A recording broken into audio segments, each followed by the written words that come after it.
शुरू करो भाई।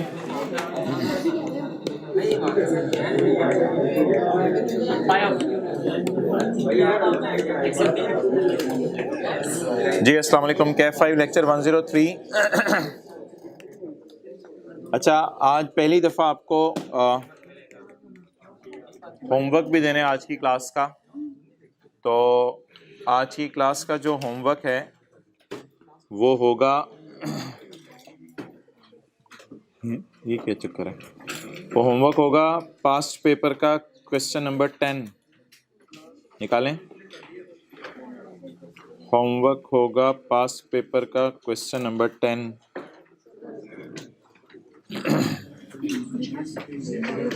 पेज 299 पे जरा रिक्वायरमेंट पढ़ लें होमवर्क की।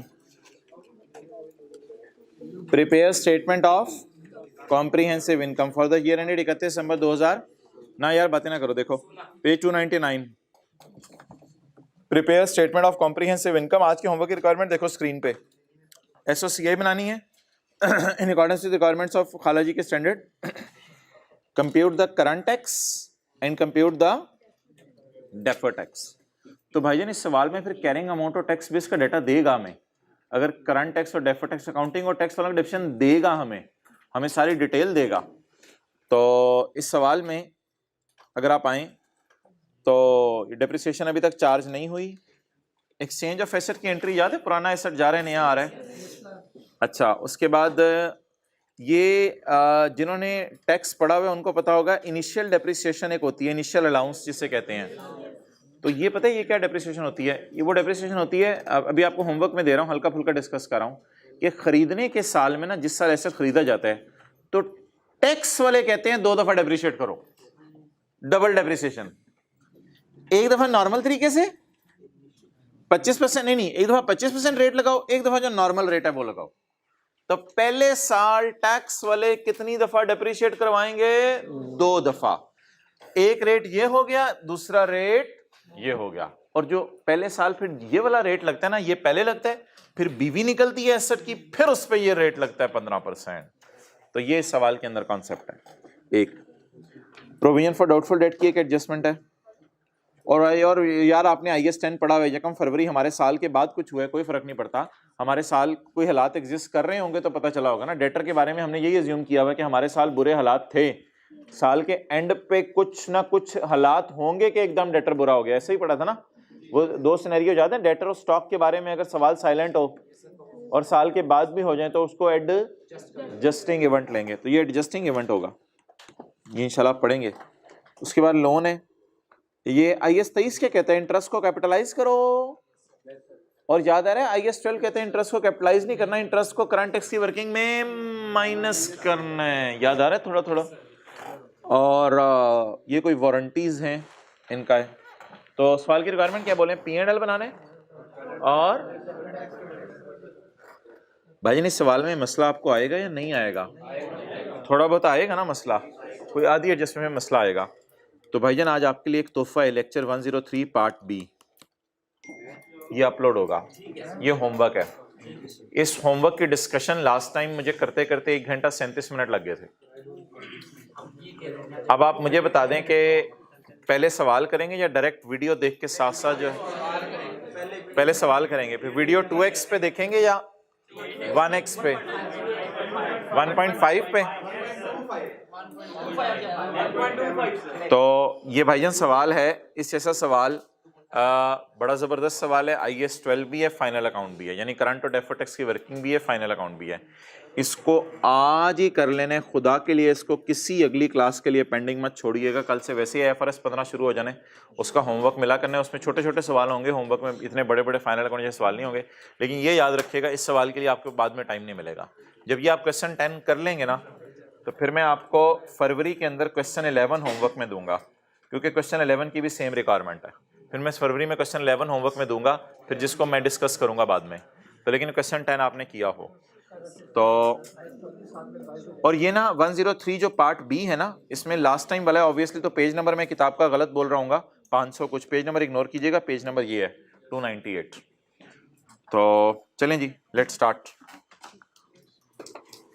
अच्छा, कल वाले डिस्क्लोजर रिवाइज कराएं। आज खुशी की खबर सुने, हमारे पास दो डिस्क्लोजर रह गए हैं, नॉन करंट लाइबिलिटीज और करंट लाइबिलिटीज, और एक छोटा सा डिस्क्लोजर है कॉन्टिंजेंसीज एंड कमिटमेंट्स। तो ये तीन डिस्क्लोजर खत्म करके कल फाइनल अकाउंट को ओवर करके, फाइनल अकाउंट पे शायद एक आधा दिन और लगेगा लेकिन वो फिर कभी लगा लेंगे। तो निकाल लें जहाँ पे थे हम कल, डिस्क्लोजर किस पेज पे पढ़े थे, 230। जी भाई,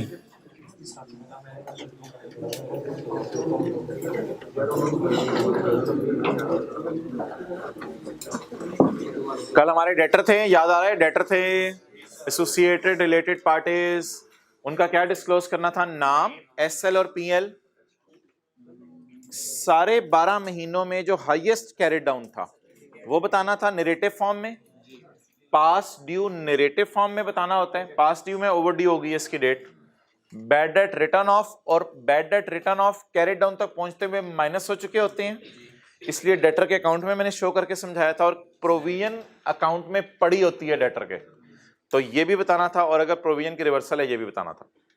अच्छा, एक डिस्क्लोजर कल हमने जाते जाते किया था, वो था पेज नंबर 231 के टॉप पे। अगर हमारी ऑर्गेनाइजेशन ने, मिसाल के तौर पे होंडा है, होंडा ने अपने एम्प्लॉयज को लोन दिया एचआर पॉलिसी के मुताबिक, तो भाई ये करंट एसेट के डिस्क्लोजर हैं, करंट एसेट के डिस्क्लोजर चल रहे हैं ना, तो ये लोन्स क्या हैं, ये लोन रिसीवेबल्स हैं,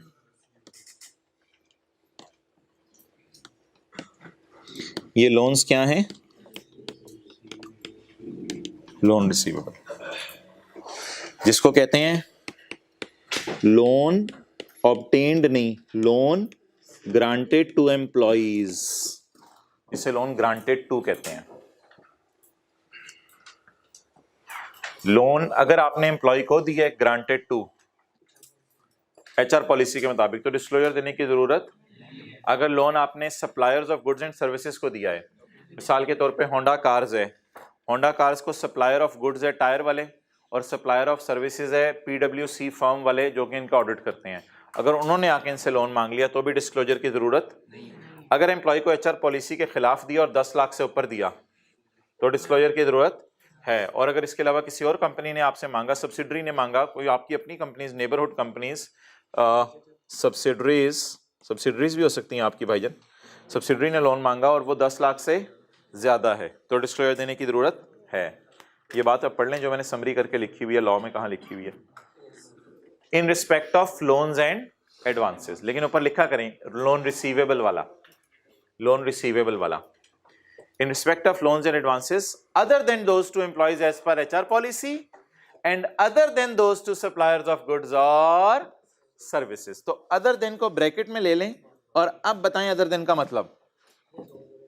इन दोनों सूरतों में डिस्क्लोजर देने की जरूरत, इसकी समरी अच्छी मैंने आपको अगले सफे पे दी भी है।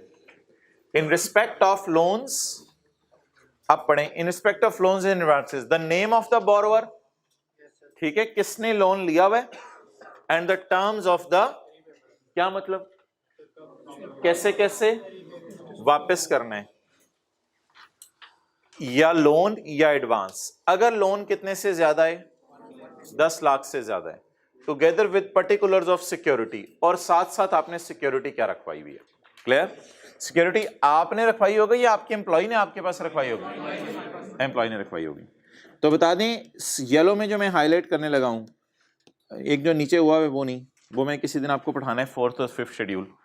मुझे बताएं जो स्काई ब्लू में मैं हाईलाइट करने लगा हूं, इसका डिस्क्लोजर देना है नहीं देना, नहीं देना, इसके अलावा किसका डिस्क्लोजर देना है वो लॉ ने नहीं लिखा, वो अगले सफे में मैंने आपको बताया कि इसके अलावा कौन लोग हो सकते हैं जिन्हें डिस्क्लोजर देना, जिनको लोन दे दें तो डिस्क्लोजर देना पड़े।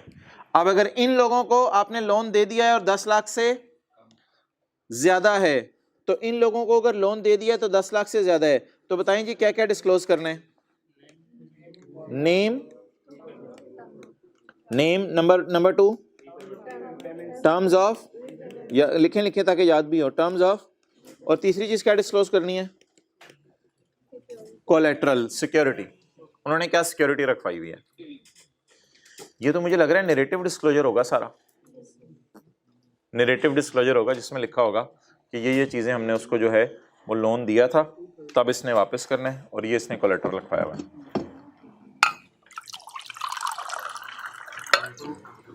नेबरहुड कंपनी जैसे ही हम साए में दाएं बाएं वाली कंपनीज लोन मांग लेती हैं, मैंने क्या बेहतर लफ्ज एक और भी लिख लो, सब्सिडरीज, करीब वाले लोन मांग लेते हैं, हम साए ही तो आपसे लोन मांगते हैं।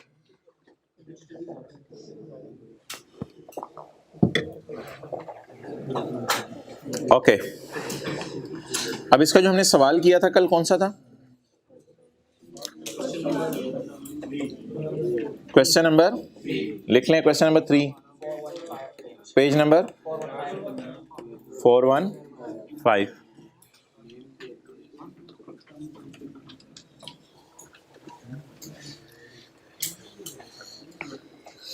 चलें जी, पेज 415 पे आ जाएं। अब वो भाई नहीं पहुंचे अभी तक? नहीं, वो भाई नहीं पहुंचे। और आप करिए, किसी काम तो नहीं आए? किधर है यार लेक्चर नोट्स? पेज 415 पे वापस आ जाएं। आज अगला सवाल करते हैं 416।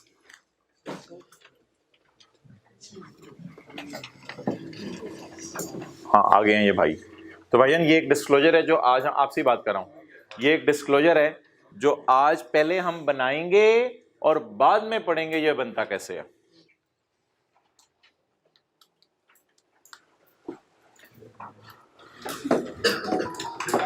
C Limited is listed on Pakistan Stock Exchange. Extracts of trial balance of C Limited as at 30 June 2018 is given below. Long-term loans granted. Long-term loans granted. Long-term loan granted include receivable from director and वो जो अभी मैं loan बात कर रहा था वो current assets में आ रहे थे, नॉन करंट में? करंट में। और ये किस में आने लगे हैं? नॉन करंट में। कैसे? अभी देखें, आगे पता चलेगा। लॉन्ग टर्म लोन्स, तो शॉर्ट टर्म लोन रिसीवेबल है या लॉन्ग टर्म लोन रिसीवेबल है? अगर लॉन्ग टर्म लोन ग्रांटेड के लफ्ज से नहीं पता चला तो डेबिट साइड पे भी तो नजर आ रहा है ना। तो डेबिट साइड पे लोन रिसीवेबल वाला पड़ा होता है, पेएबल वाला, लेकिन जरूरी नहीं वो डेबिट क्रेडिट शो करे, वो इंफॉर्मेशन भी शो कर सकता है। तो long term loan granted means given, long term loan given to, यानी हमारी किताबों में फिर ये लोन का नाम क्या होगा? Loan receivable. Long term loan granted, जो लॉन्ग टर्म लोन हमने दिया हुआ है, include receivable from director and a receivable from subsidiary. हमने एक सब्सिडरी को लोन दिया हुआ है और हमने डायरेक्टर को लोन दिया हुआ है, अमाउंटिंग टू 5000 एंड 6000 रिस्पेक्टिवली। ये मैच करे 5000 एंड 6000 इससे, 11000 से ये मैच करे।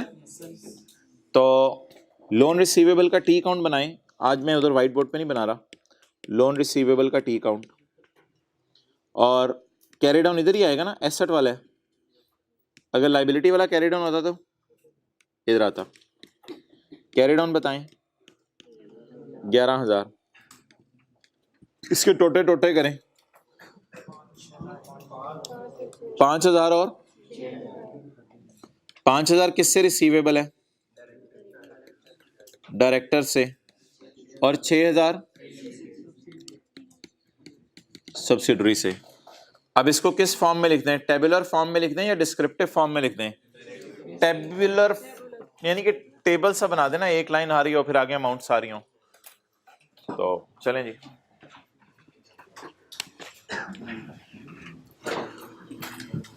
बस ठीक जी। C limited note to the, इधर इसकी बैलेंस शीट बन जाएगी, बल्कि बैलेंस शीट एक ही लाइन की बननी है तो नोट यहां से बनाना शुरू कर देते हैं। C limited statement of financial position as on 30 June 18। और इसके बाद C limited note to the financial statements for year ended 30 June 18। अच्छा जी, नोट का नंबर में भी 7, लॉन्ग टर्म लोन ग्रांटेड। ये 4-5 लाइनों पे बैलेंस शीट आ जाएगी और 15-20 लाइनों पे नोट आ जाएगा। Long term loan granted.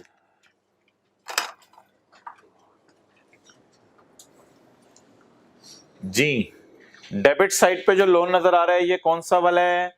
Receivable वाला है, पेएबल वाला है? रिसीवेबल वाला है। इसमें एक लोन हमने डायरेक्टर को दिया हुआ है और एक सब्सिडरी को दिया हुआ है। जी लॉन्ग टर्म लोन है, लॉन्ग टर्म लोन ग्रांटेड। अच्छा लॉन्ग टर्म लोन ग्रांटेड। अच्छा देखें लोन टर्म लोन किसने लिखा हुआ है? लोन टर्म लोन अभी शुरू ही नहीं किया, शुरू करो ना जल्दी, नोट करो। क्या लिखे जी? लोन ग्रांटेड टू कौन कौन? डायरेक्टर एंड डायरेक्टर को जरूरत पड़ी होगी लोन की और सब्सिडरी को हमारी जरूरत पड़ी होगी लोन की। कितना जी? 5,000 और टोटल, और ये 11 किस में आ रहा है? ट्रायल में। ट्रायल वाली फिगर कितनी दफा नजर आती है? एक दफा। पेपर में ट्रायल नहीं लिखना इस तरह।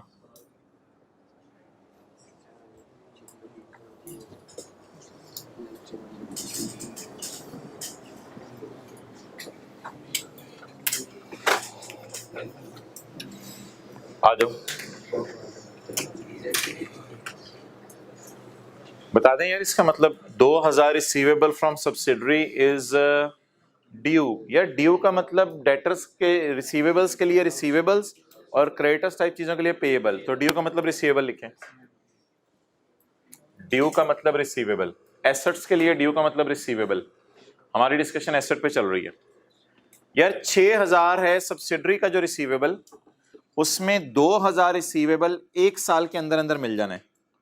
तो बता दें 6000 में ये जो 2000 पड़ा हुआ है ये एक साल के अंदर मिलना है या एक साल के बाद? एक साल के अंदर अंदर। तो इसको करंट पोर्शन में ले जाएं, नॉन करंट पोर्शन में? करंट पोर्शन में ले जाएं। इसका जरा आज तरीका देखें। एक ये भी इसका तरीका है नोट के जरिए चलाने का, क्योंकि फेस के ऊपर मैं नोट 2000 9000 और 2000 शो कर सकता था, लेकिन जब नोट बन रहा हो ना तो कई लोग फिर ऐसे करते हैं less current portion, less current portion. लेकिन किसका करंट पोर्शन है? सिर्फ सब्सिडरी के लोन का करंट पोर्शन है या डायरेक्टर वाले का? सब्सिडरी का करंट पोर्शन। जी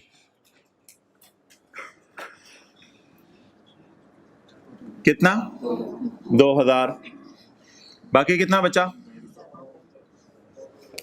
आप बता दें। असल में हमने कुछ भी नहीं किया सिवाय इसके कि हमने 11,000 को करंट और नॉन करंट में तकसीम कर दिया। जिस तरह वो नहीं करते थे कंसोलिडेशन के अंदर, वो आता था लेस शेयर ऑफ पेरेंट, वो लिख के उसको तकसीम करते थे उन दोनों में एनसीआई के अंदर। छोड़े, करंट और नॉन करंट पोर्शन में तकसीम कर दिया। अब फेस पे बोलें क्या आएगा? 11 आएगा या 9 और 2 आएगा? 9 2 11 तो नहीं होना ना हमने क्लास से, तो 11 आएगा और 9 और 2 आएगा। तो नॉन करंट एसेट्स में आएंगे हम, नॉन करंट एसेट्स में, और नॉन करंट एसेट्स में यही लफ्ज लिखेंगे लॉन्ग टर्म लोन ग्रांटेड। और इधर रेफरेंस क्या देंगे भाईजान? नोट 7, ये जरूर देना है रेफरेंस। नोट 7, नोट 7 के मुताबिक लॉन्ग टर्म पोर्शन कितना है 9 और करंट एसेट्स में कितना जाएगा? क्या लिखूं क्या लिखूं? Current portion of long term loan कितना? 2000।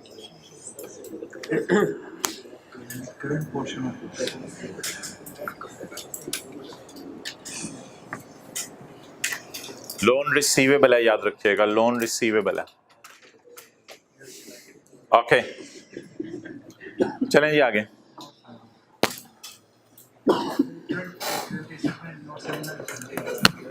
हाँ करंट एसेट्स में भी नोट का रेफरेंस देने दे दो, कोई मसला नहीं।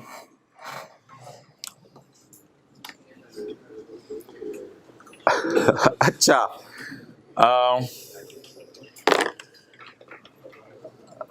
अल्लाह भला करे आपका। अच्छा, अब आप जरा आ जाएं, जरा आ जाएं, कुछ नहीं यार, हद होगी। पेज 229 पे, पेज 229 पे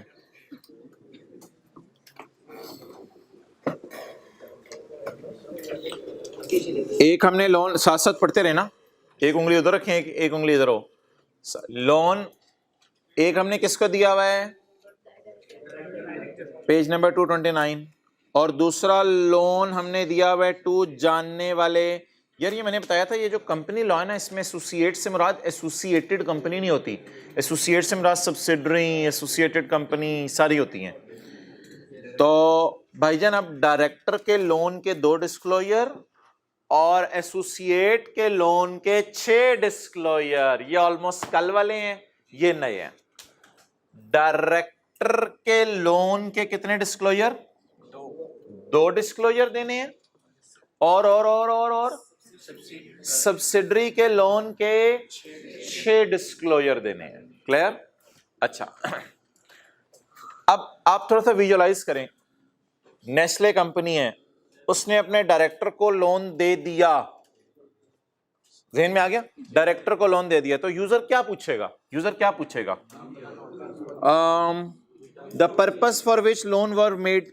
हो सकता है डायरेक्टर ने घर बनाना हो अपना, कोई भी रीजन हो सकती है, घर में कोई शादी हो, the purpose for which loan were made, reconciliation. और या रिकॉन्सिलिएशन लोन की क्या होती है, लोन का टी अकाउंट, लोन रिसीवेबल का टी अकाउंट मुझे बनवाएं जरा स्टेटमेंट फॉर्म में। Opening receivable from director, excellent, opening receivable.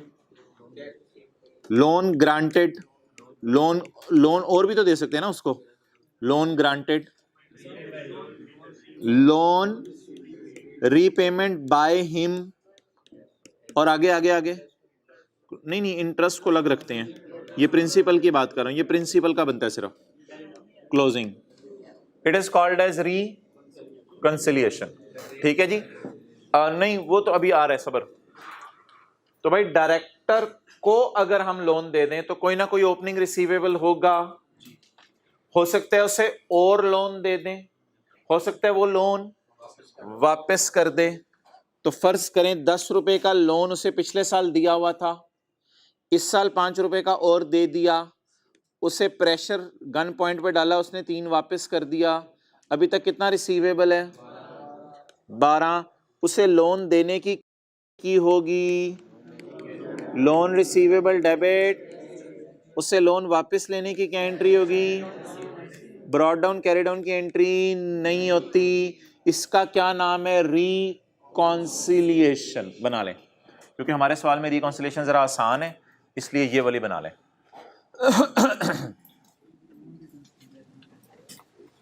जिस तरह उसमें नहीं होता था फिक्स्ड एसेट में ओपनिंग, एडिशन, डिस्पोजल, क्लोजिंग, उस टाइप की चीज है। ये नहीं, ये आपने अपने किताब पे बनाना है, क्योंकि ये डेटा मैंने एज्यूम किया है, ये किताब पे बनाने पॉइंट 2 के साथ।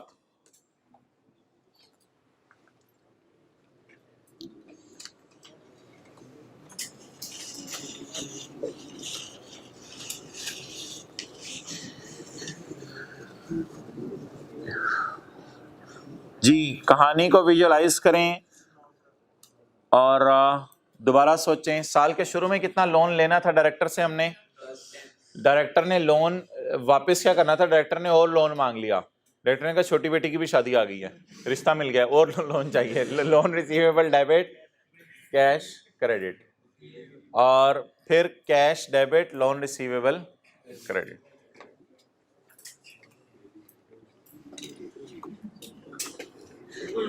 अच्छा, ये वाला क्या है, ये 5 क्या है जो ट्रायल में नजर आ रहा है,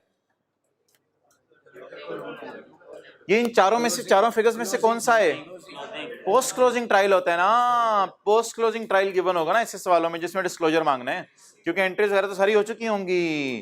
तो अगर मैं अपने सवाल की बात करूं तो जो हमारे सवाल में 5000 है वो मैं कहां, बाई लेट आते हैं, हमारे सवाल में जो 5000 है वो कहां फिट करूंगा, यहां पे, सही है, क्योंकि ट्रायल में क्लोजिंग बैलेंसेस आ रहे होते हैं, क्योंकि अकाउंटेंट कैश की एंट्री नहीं भूलता। ओके, दो डिस्क्लोजर डायरेक्टर के बताएं जल्दी जल्दी जल्दी। अच्छा कहानी में दोबारा आ जाए करें, किसने लोन दिया? नेस्ले ने। किसको? तो यूजर पूछेंगे बार बार भाईजान क्यों लोन दिया। नंबर 1 क्या करना है? पर्पस बताने। एंड नंबर 2 री of carrying amount at beginning and at the end showing disbursements and.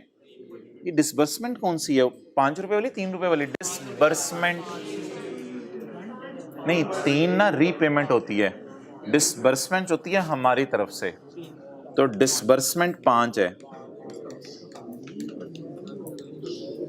जगह नहीं बची। 5 डिसबर्समेंट है और 3 रीपेमेंट है।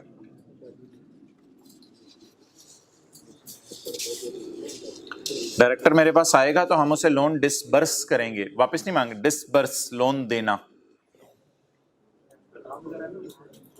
नाम तो वैसे भी आ ही जाते, लोगों को पता चल जाता है। नाम यहां लिखा नहीं वैसे उसने। अच्छा, इंटरेस्ट रेट नहीं बताना आपने उस लोन का, लेकिन अगर इंटरेस्ट रेट मार्केट रेट से कम चार्ज कर रहे हैं तो बताना है। इंटरेस्ट रेट नहीं बताना उससे जो ले रहे हैं लोन पे, लेकिन अगर मार्केट रेट से कम चार्ज कर रहे हैं तो बताना है। In case any loans are provided at terms other than arm length. Arm length होता है फेयर वैल्यू पे, तो अदर देन आर्म लेंथ का क्या मतलब है? Not at market rate. अगर डायरेक्टर से मार्केट रेट से कम लोन ले रहे हैं तो रीजन बतानी है उसकी। रीजन क्या चाहिए है? हमारा 10 साल से हमारे पास काम कर रहा है। भाईजान 3 डिस्क्लोजर बताएं। पर्पस, रिकॉन्सिलिएशन एंड अगर मार्केट रेट से कम रेट है तो। अच्छा, आपके जहन में अब क्या आ रहा है? ये वाला पर्पस किस में आएगा? नैरेटिव फॉर्म में आएगा या टेबल फॉर्म में? नैरेटिव फॉर्म में। इंटरेस्ट रेट कम है मार्केट रेट से, नैरेटिव फॉर्म में। ये टेबुलर फॉर्म में। अब हमारे सवाल में ये डाटा होना चाहिए, नहीं हुआ तो जितना हुआ उतने पे गुजारा चला लेंगे। The loan to director in adjustment 1, सही है। नेस्ले ने अपने डायरेक्टर को लोन दिया हुआ। The loan to director in adjustment 1 is given for the purpose of purchase of and is in accordance with the company's. It is repayable after. Oh my dear, there is no repayment. There is no repayment in current year. It is repayable after. So no repayment in current year. 5 साल बाद वापस होने ना। The loan is interest free. The loan was given in the ये 2 लाइनें यार बड़ी important मुझे लग रही हैं। मुझे लग रहा है ये 2 लाइनें मेरी स्टेटमेंट फॉर्म बनवा देंगी। The loan was given in current year एक बड़ी इंपॉर्टेंट लाइन है, और रीपेबल आफ्टर 5 ईयर बड़ी इंपॉर्टेंट लाइन है। अब ट्राई करते हैं स्टेटमेंट फॉर्म में बनाने की। डायरेक्टर वाला कैसे बनेगा जरा ट्राई करवाएं। ट्रायल में कितना गिवन है? ट्रायल में कितना गिवन है? 5000। ट्रायल में डायरेक्टर वाला ये 5000 है ना। ट्रायल में गिवन है 5000। No repayment was made during the year. The loan was granted in the year. Disburse कितना हुआ? 5। तो ओपनिंग बैलेंस, बैलेंसिंग आ गया। तो ये जो पोस्ट क्लोजिंग ट्रायल होते हैं ना, इसमें अक्सर रिवर्स वर्किंग्स होती हैं। तो दैट इज ऑल। ये डायरेक्टर के लोन की कहानी है। इंटरेस्ट फ्री भी है वो, अभी पर्पस भी मैंने बताना है, वो सारी अंग्रेजी बतानी है। फिलहाल मैंने एक चीज बता दी। अब मैंने नहीं करना भाईजान, बस अगले टॉपिक भी शुरू करने हैं। अब 7.123 में इधर सॉल्व नहीं करा, अब सॉल्यूशन में आ जाए, इसीलिए इसका सॉल्यूशन बनाया हुआ है। 7.1 बोलें जी। 7.1 क्या मतलब? डायरेक्टर अनसिक्योर्ड, सब्सिडरी सिक्योर्ड पे मैं बात बाद में करता हूं। ये 5, 6 और -2, ये डब्बे की जरूरत नहीं है, ये खाली 2 भी काफी था। 5, 6 ये अच्छी प्रेजेंटेशन है कि आपने जो लोन दिया हुआ डायरेक्टर को, उसका कोई करंट पोर्शन नहीं है। एम्प्लॉय की जगह डायरेक्टर लफ्ज होना चाहिए था, डायरेक्टर लिख दें काट के सॉल्यूशन में। और सब्सिडरी का 2000 टोटल 9 ही है, तो ये 11 - 2 9। ये तो मैं फेस पे ले गया हूं, लेकिन मैंने यहाँ पे सिर्फ एक दफा माइनस किया था 2, यहाँ 2 के साथ 0 भी माइनस किया हुआ है, क्योंकि करंट पोर्शन किस वाले लोन का नहीं है? डायरेक्टर वाले का। अच्छा, डायरेक्टर वाले के 3 डिस्क्लोजर बताएं। पर्पस आ गया, इंटरेस्ट फ्री वाला जिक्र भी हो गया, सब कुछ देकर हो गया। और ये क्या आ गई, मेरे ख्याल से आगे बस जरूरत नहीं है, अब ये तो डायरेक्टर के लोन का सारा डाटा आ गया। तो जो इन्फॉर्मेशन थी वो सारी हमने पुट कर दी। इसको डिसबर्समेंट्स मैंने लिखा हुआ, और ये फिगर बैलेंसिंग आई हुई है। जी भाई, डायरेक्टर एम्प्लॉइज भी होते हैं, कुछ डायरेक्टर एम्प्लॉइज नहीं होते, डिफरेंट है। तो आप डायरेक्टर लिख दो बस, डायरेक्टर। आगे चलें जी। भाईजान एसोसिएट को अगर आप लोन दे दें, यानी पेरेंट सब्सिडरी को लोन दे दे, पेरेंट रॉयल फैन को लोन दे दे, तो क्या क्या डिस्क्लोज करना है? सोचे सोचे सोचे। पीटीसीएल ने सब्सिडरी को लोन दिया, पीटीसीएल अपने यूजर को क्या क्या बताए? सोचें क्या क्या क्या बताएगी? Name of each associate and related party, terms, कितने सालों के लिए लोन दिया, पर्टिकुलर्स ऑफ कोलेटरल, 12 महीने के लोन के कैरिड अकाउंट में से मैक्सिमम जो कैरी डाउन है, maximum agreed amount receivable at any time during the year calculated by reference to month and balance, provision for doubtful debt and loans written off, provision अलग बताएं, written off अलग बताएं। Done. अब पढ़ लें सवाल। Purpose बता देना, यहां लिखा नहीं हुआ उसने, पर्पस बता देना। एक्स्ट्रा डिस्क्लोजर देने में कोई मसला नहीं है। The loan to subsidiary represent the loan for purchase of new plant. Ufone ने पीटीसीएल को कहा था मुझे नया प्लांट चाहिए, and are repayable over a period of 1 to 3 year. थोड़ा थोड़ा करके वापस करें। यहां रिकंसिलिएशन नहीं देनी, यानी रिकंसिलिएशन मांगी, रिकंसिलिएशन मांगी नहीं। अच्छा जी, नेम बताएं सब्सिडरी का, नहीं दिया हुआ, फर्क कराएं, दिया हुआ ऊपर, दिया हुआ, हाँ ऊपर दिया हुआ यार, ट्री लिमिटेड। अच्छा नेम पता चल गया। टर्म्स ऑफ लोन बताएं। Loan subsidiary represent loan for purchase of new plant and prepayable over a period of 1 to, ये टर्म्स हो गई। आगे बताएं पर्टिकुलर्स ऑफ कोलेटरल। कोलेटरल मेरा नहीं ख्याल कोई दिया हुआ। The balance outstanding from subsidiaries is secured by way of land in, उसकी लैंड के डॉक्यूमेंट्स हमने अपने कब्जे में रखे हुए, अपने करवाई नहीं हुई अपने नाम, उसके लैंड के डॉक्यूमेंट्स अपने कब्जे में रखे हुए हैं।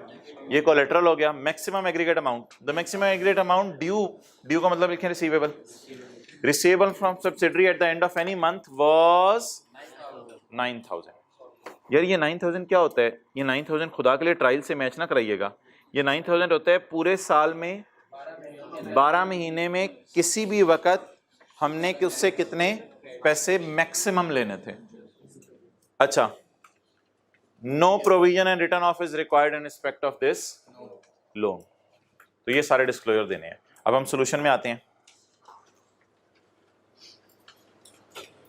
7.3456 ये आप ना पेपर में इस तरह भी कर दीजिएगा, 7.3, 7.4, 7.5, 7.6, और डायरेक्टर वाले के लिए 7.1 और 7.2। डन। इसकी रेफरेंसिंग हो जाएगी। तो कहानी आसान सी है। घर जाते जाते क्या सोचने, नेस्ले ने अपने डायरेक्टर को लोन दिया है, या फिर पीटीसीएल ने अपने डायरेक्टर को लोन दिया है और पीटीसीएल ने यूफोन को लोन दिया है। तो क्या क्या बताना है? 3 चीजें डायरेक्टर के बारे में बतानी है और 5-6 चीजें इसके बारे में। Loan from subsidiary general purpose loan, new plant, the balance is secured by way of land in Lahore, the maximum aggregate amount is इतने, नो प्रोविजन। तो ये डिस्क्रिप्टिव फॉर्म में होंगे सारे। क्वेश्चन ही सारा लिखा हुआ है और कुछ भी नहीं है, डिस्क्रिप्टिव फॉर्म में। तो इसका सॉल्यूशन अब मैंने नहीं करवाया क्योंकि इससे सॉल्यूशन कल करवा दिया था। ओके चलें जी, अल्लाह का शुक्र है, ये हमारा आखिरी डिस्क्लोजर रह गया। That is on page 232।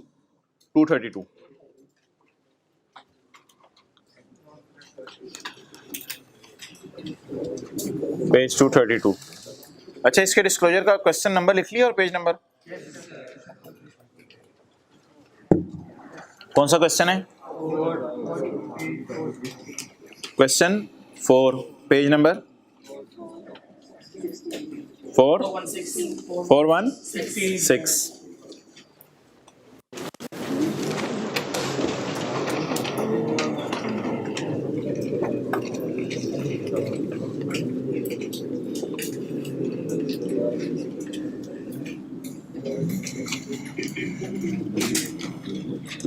Ji come on page 232, किसका डिस्क्लोजर है जी? नॉन करंट लाइबिलिटीज और करंट लाइबिलिटीज, पेज 232। यार इसको भी ऐसा करें ना, लाइव भी देखें, पहले लाइव देखें। माजरत, पेज 418 पे आ जाएं, पेज 418 पे।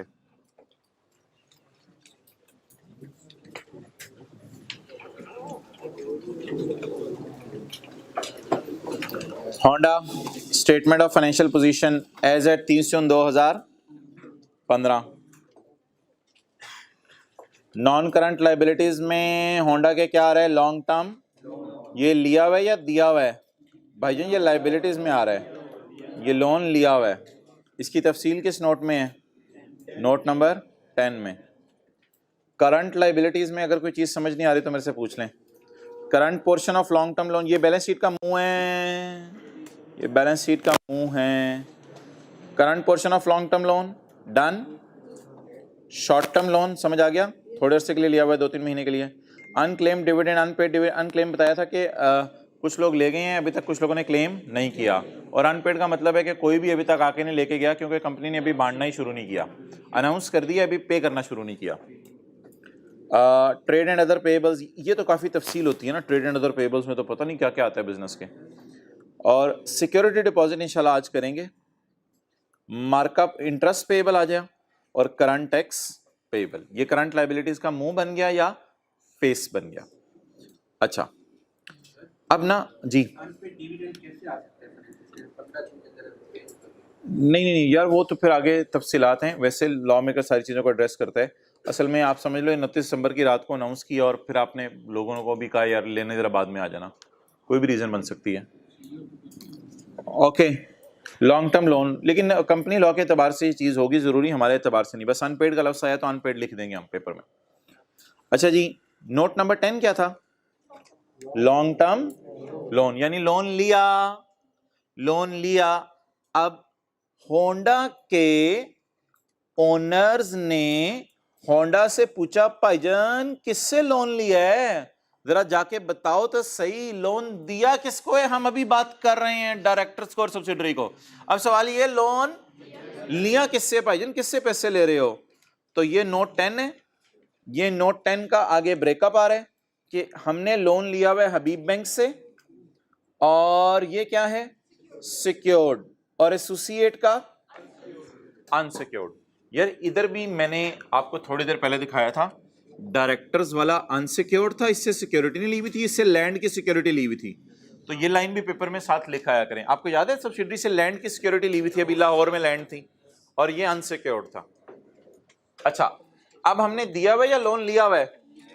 तो हबीब बैंक से भी लोन लिया हुआ है हमने, उसमें हमने हबीब बैंक को सिक्योरिटी दी हुई है, और हमने अपनी पीटीसीएल ने रॉयल फैंस से भी लोन लिया हुआ है और उसको भी सिक्योरिटी नहीं दी हुई। डन।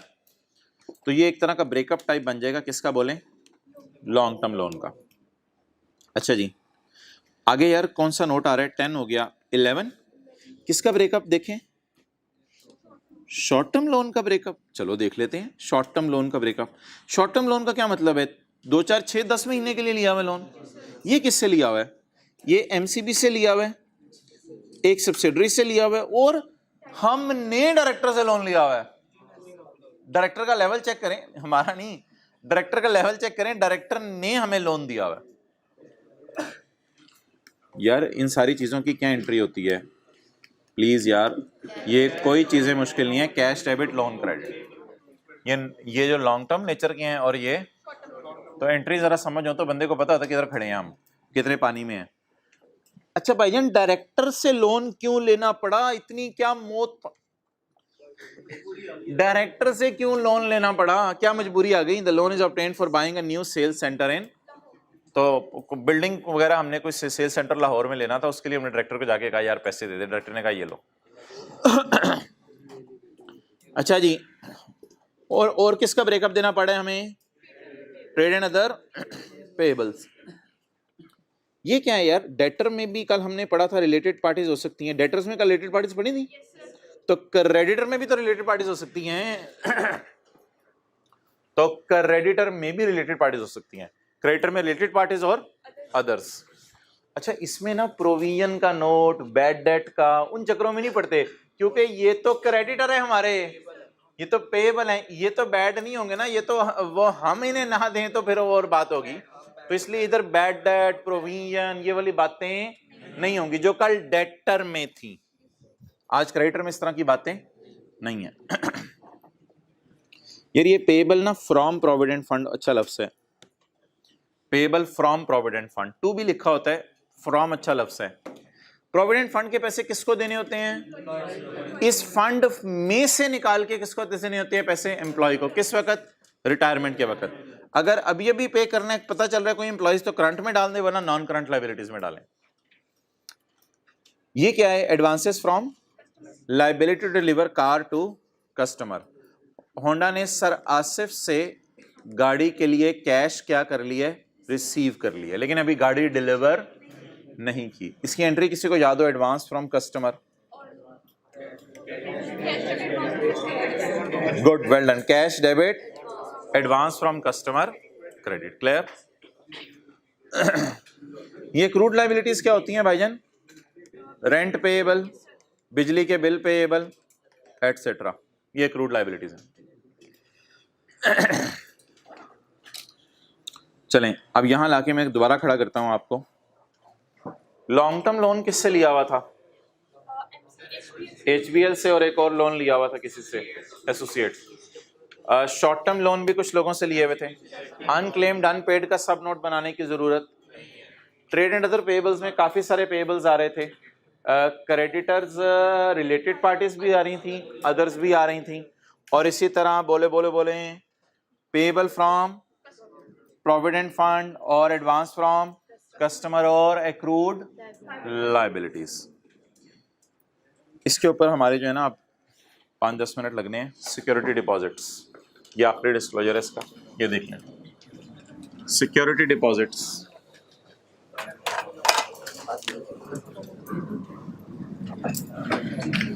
होंडा कार के डीलर कौन होंगे? डीलर, इनका काम क्या होगा? होंडा कार की गाड़ियां बेचना। अच्छा, मिसाल के तौर पे एक डीलरशिप ले ली वसीम अकरम ने लाहौर के अंदर, और कराची में शेख रशीद ने ले ली। इस्लामाबाद कर लें, चलें। इस्लामाबाद में शेख रशीद ने और जरदारी ने डीलरशिप ले ली कराची में। अच्छा, तो ये कौन है? मैन्युफैक्चरर, और ये कौन है? डीलर। अच्छा, कौन गाड़ी किसके पास रखवाएगा? पहले मैन्युफैक्चरर गाड़ी डीलर्स की दुकान पे रखवाएगा, डीलर्स आगे सरासिफ को, कस्टमर्स को 60-70 को बेचेंगे, और बेच के अपना कमीशन रखेंगे। मेन गाड़ी की प्राइस इनको जाएगी। डन। अच्छा, अब जिस वक्त होंडा वसीम अकरम को गाड़ियां रखवाता है, तो एक गाड़ी आजकल मिसाल के तौर पे 40 लाख की है, तो 10 गाड़ियां रखवाई 4 करोड़, तो इतने पैसे वसीम अकरम तो एकदम नहीं दे सकता ना। वसीम अकरम क्या कहता होगा? वसीम अकरम कहता होगा, यार कस्टमर्स आएंगे दुकान पे, बिकेंगी तो मैं अपना कमीशन रखूंगा, आपको पैसे दे दिया करूंगा, ठीक है। लेकिन इस अरेंजमेंट से स्टिल डर किसके दिल में रहता है? होंडा के दिल में फिर भी डर रहता है, यार मेरी 10 गाड़ियां उनके पास खड़ी हुई हैं। तो इसलिए डीलरशिप जब ये लोग लेते हैं, तो डीलरशिप लेने से पहले ये लोग इनको कुछ सिक्योरिटी जमा कराते हैं। करोड़, 2 करोड़ रुपया, 3 करोड़ रुपया, 10 करोड़ रुपया, जितनी भी तय हो जाए शुरू में, कि भाईजान आपको डीलरशिप चाहिए तो हमने आपको सामान भेजा करना है, आप हमें क्या दें? सिक्योरिटी दें। डीलर का पहले काम बता दें, डीलर क्या करेगा? डीलर मैन्युफैक्चरर का सामान रख के बेचेगा। मैन्युफैक्चरर के दिल में क्या डर होगा? कि मैंने इसको सामान रखवाया है, रखा हुआ सामान मेरा हो सकता है मिस अप्रोप्रिएट कर ले और मेरा नुकसान हो जाए। तो इस नुकसान को कवर करने के लिए डीलरशिप मिलती ही तब है जब हैवी चेक शेख रशीद और जरदारी बना के दें किसके नाम का, और ये सिक्योरिटी है, ये पैसा अमानत है। इसका क्या मतलब है कि वसीम अकरम ने अगर 10 करोड़ का चेक होंडा को दे दिया डीलरशिप लेने के लिए, डीलरशिप मिलती ही नहीं जब तक आप हैवी चेक ना दें। तो वसीम अकरम 10 करोड़ का इसको चेक देता है, ये इसको डीलरशिप दे देता है। अब होंडा जब इसको गाड़ियां रखवाएगा 10 गाड़ियां और ये आगे 4 करोड़ की बेचेगा, वो 4 करोड़ भी देने हैं, वो तो गाड़ियों के सेल के देने हैं। सिक्योरिटी तो अलग चीज है जो जमा करवाई हुई है, और सिक्योरिटी होंडा को कब वापस करनी पड़ेगी? जब वसीम अकरम हाथ खड़े कर देगा, भाई ये डीलरशिप बड़ा मुश्किल काम है, रोजाना रोजाना कस्टमर से सर मारी, ये मेरे से नहीं होती, तो उस दिन ये पैसे वापस करने पड़ेंगे। तो ये गाड़ियों के पैसे हैं या अलग पैसे हैं? अच्छा, अब इसके डिस्क्लोजर बहुत जरूरी हैं, क्योंकि ये पैसा अमानत के तौर पे पड़ा हुआ है होंडा के पास डीलर का। अगर सजेस्टेड तो ये इस पैसे को आप बिजनेस में अपने यूज ना करो, क्योंकि होंडा ने अपने बिजनेस में ये पैसा यूज कर लिया, बाद में इसने वापस मांगा तो होंडा को फिर मसला पड़ जाने। लेकिन अगर आप चाहते हो कि मैं इसको बिजनेस में यूज करूं, तो फिर स्टैंडर्ड कह रहा है लॉ मेकर हमारा कि इसके कुछ डिस्क्लोजर दे दो यूजर को कि ये पैसा किस में यूज हुआ है, बिजनेस में यूज हुआ है। अब अगर आप मुझे डायरेक्शन बता दें कि डायरेक्शन ये बनेगी ना सिक्योरिटी डिपॉजिट की, कौन किसको, एक बंदा मिटा देना बात को आसान करें, कौन किसको सिक्योरिटी देगा? शेख रशीद और वसीम अकरम किसको सिक्योरिटी देंगे? होंडा को। अब ये पैसा किसकी पॉकेट में आ जाएगा? होंडा की पॉकेट में आ जाएगा। होंडा इस पैसे को बिजनेस में यूज करे तो बहुत रिस्की है, लेकिन करे तो बता दे यूजर को कि इस पैसे को मैं यूज कर रहा हूं। रिस्की इसलिए कि आपको मैंने पैसा अमानत के तौर पे रखवाया हुआ है और आप उसको यूज करने लग जाओ, जब मैं वापस मांगू आपको वो तो मैंने यूज कर लिया, मैं रख के तो अब होंडा क्या करेगा? होंडा अगर ये पैसे अमानत वाले इस्तेमाल कर ले तो बाद में वसीम अकरम फौरन डिमांड करे मेरा 10 करोड़ वापस करो, होंडा के नत रह गई है ये तो वो तो बड़ी अजीब सी बात हो जाएगी ना। गाड़ियां तो अलग चीज है, गाड़ियों की डील भाई वो मैंने बता दिया था अलग है, गाड़ियां तो उसी तरह होती रहेंगी। अब होंडा 10 गाड़ियां बेचेगा, इसको ये आगे बेचेगा, वो उसके पैसे देता रहेगा, ये उससे पहले पैसे दिए मैं एडवांस के तौर पर।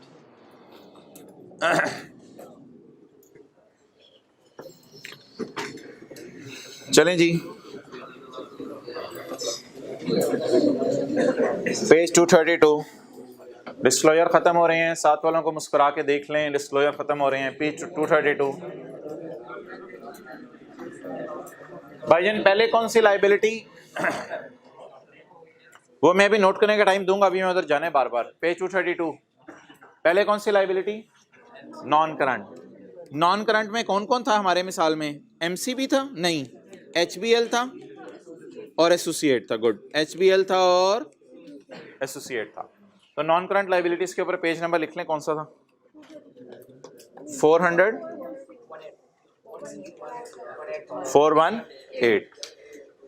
मैं वो भी नोट करने दूंगा, पहले इधर अटेंटिव हो भाईजान। ये लाइबिलिटीज में ना ड्यू का मतलब बोतल नहीं होता, इधर ड्यू का मतलब पेएबल होता है। Amount payable to associated company थी हमारे सवाल में पेज 418 पे, and amount payable to related shall be disclosed separately from bank loan. Bank loan अलग शो करना है और जो जानने वालों से लोन लिया है उसको अलग शो करना है। ये पेज 418 पे डिस्क्लोजर बना हुआ है।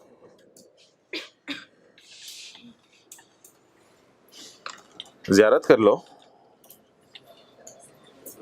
ये देख लें, ये वाला करंट लायबिलिटीज में पेएबल टू प्रोविडेंट फंड, ये वाला deposits accrued liabilities and advances from, हाँ एडवांसेस फ्रॉम कस्टमर लिख लें, advances from customers.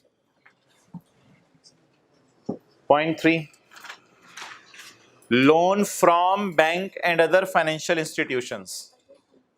Loan from bank and other financial institutions, ये जरा देखते जाइएगा। Loan from banks current liabilities में, लोन फ्रॉम बैंक एमसीबी देखा नहीं कुछ लोगों ने, दोबारा देखें। Loan from banking companies and other, तो loan from banking company done. loan from related parties, loan from related parties done, loan from directors, loan from directors। तो इन दोनों पॉइंट्स को अंडरलाइन करके उस पेज का कौन सा नोट बना हुआ है? 11।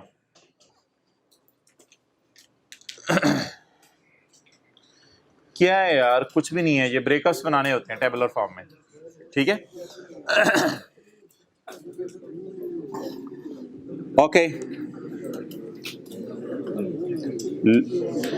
यार, ये इसने इस पॉइंट में ये क्यों लिखा हुआ है अदर देन रिलेटेड पार्टीज? क्योंकि वो नीचे कवर हो गया ना, रिलेटेड पार्टीज नीचे कवर हो गया, तो अदर देन रिलेटेड पार्टीज। ये स्पॉन्सर्स कौन होते हैं? स्पॉन्सर्स ये प्रोमोटर्स होते हैं जो बिजनेस स्टार्ट करने का आइडिया जनरेट करें। नया बिजनेस स्टार्ट होना हो तो बिजनेस स्टार्ट करने का जो आइडिया जनरेट करें, उनको क्या कहते हैं? स्पॉन्सर्स या प्रोमोटर्स। ये भी डायरेक्टर्स की तरह होते हैं, पैसे लगाएं बिजनेस स्टार्ट करने पे, प्रोमोटर्स। कंपनी बनने के बाद शेयर होल्डर भी बन जाते हैं, सही कह रहे हो आप। Along with the purpose and utilization of, purpose बता दे कोई डायरेक्टर के लोन का, sales centre in Lahore. Good, done. ये क्या मतलब है? Loans shall be classified as secured and unsecured. जहां जहां लफ्ज हो सिक्योर्ड अनसिक्योर्ड कहते हैं, साथ साथ लिखते रहना छोटा छोटा कि सिक्योर्ड है या अनसिक्योर्ड है। अच्छा, अब इसका मतलब क्या बना? जहां भी सिक्योर्ड लिखा होगा वहां लिखाएंगे बाय डिफॉल्ट, बाकी जगह अनसिक्योर्ड होगा। सिक्योरिटी नॉर्मली ली नहीं जाती, ली जाए तो फिर लिख दी जाएगी। हाँ, पर्पस वगैरह इसे लिखा नहीं, लेकिन अगर पेपर में आए तो लिखने में कोई हर्ज नहीं है। भाईजान, ये जो होंडा ने पैसे लिए हैं ना, अगले सफे पे आए, ये बलाए, इसके डिस्क्लोजर ही डिस्क्लोजर हैं। होंडा ने किससे पैसे पकड़े हैं? वसीम अकरम से। HBL ही फंसा हुआ तेरे दिमाग में, तो वापस आ जा। होंडा ने किससे पैसे पकड़े हैं? वसीम अकरम से, शेख रशीद से। किस मद में? डीलरशिप देने की मद में। इसके क्या देने पड़ेंगे? डिस्क्लोजर्स देने पड़ेंगे।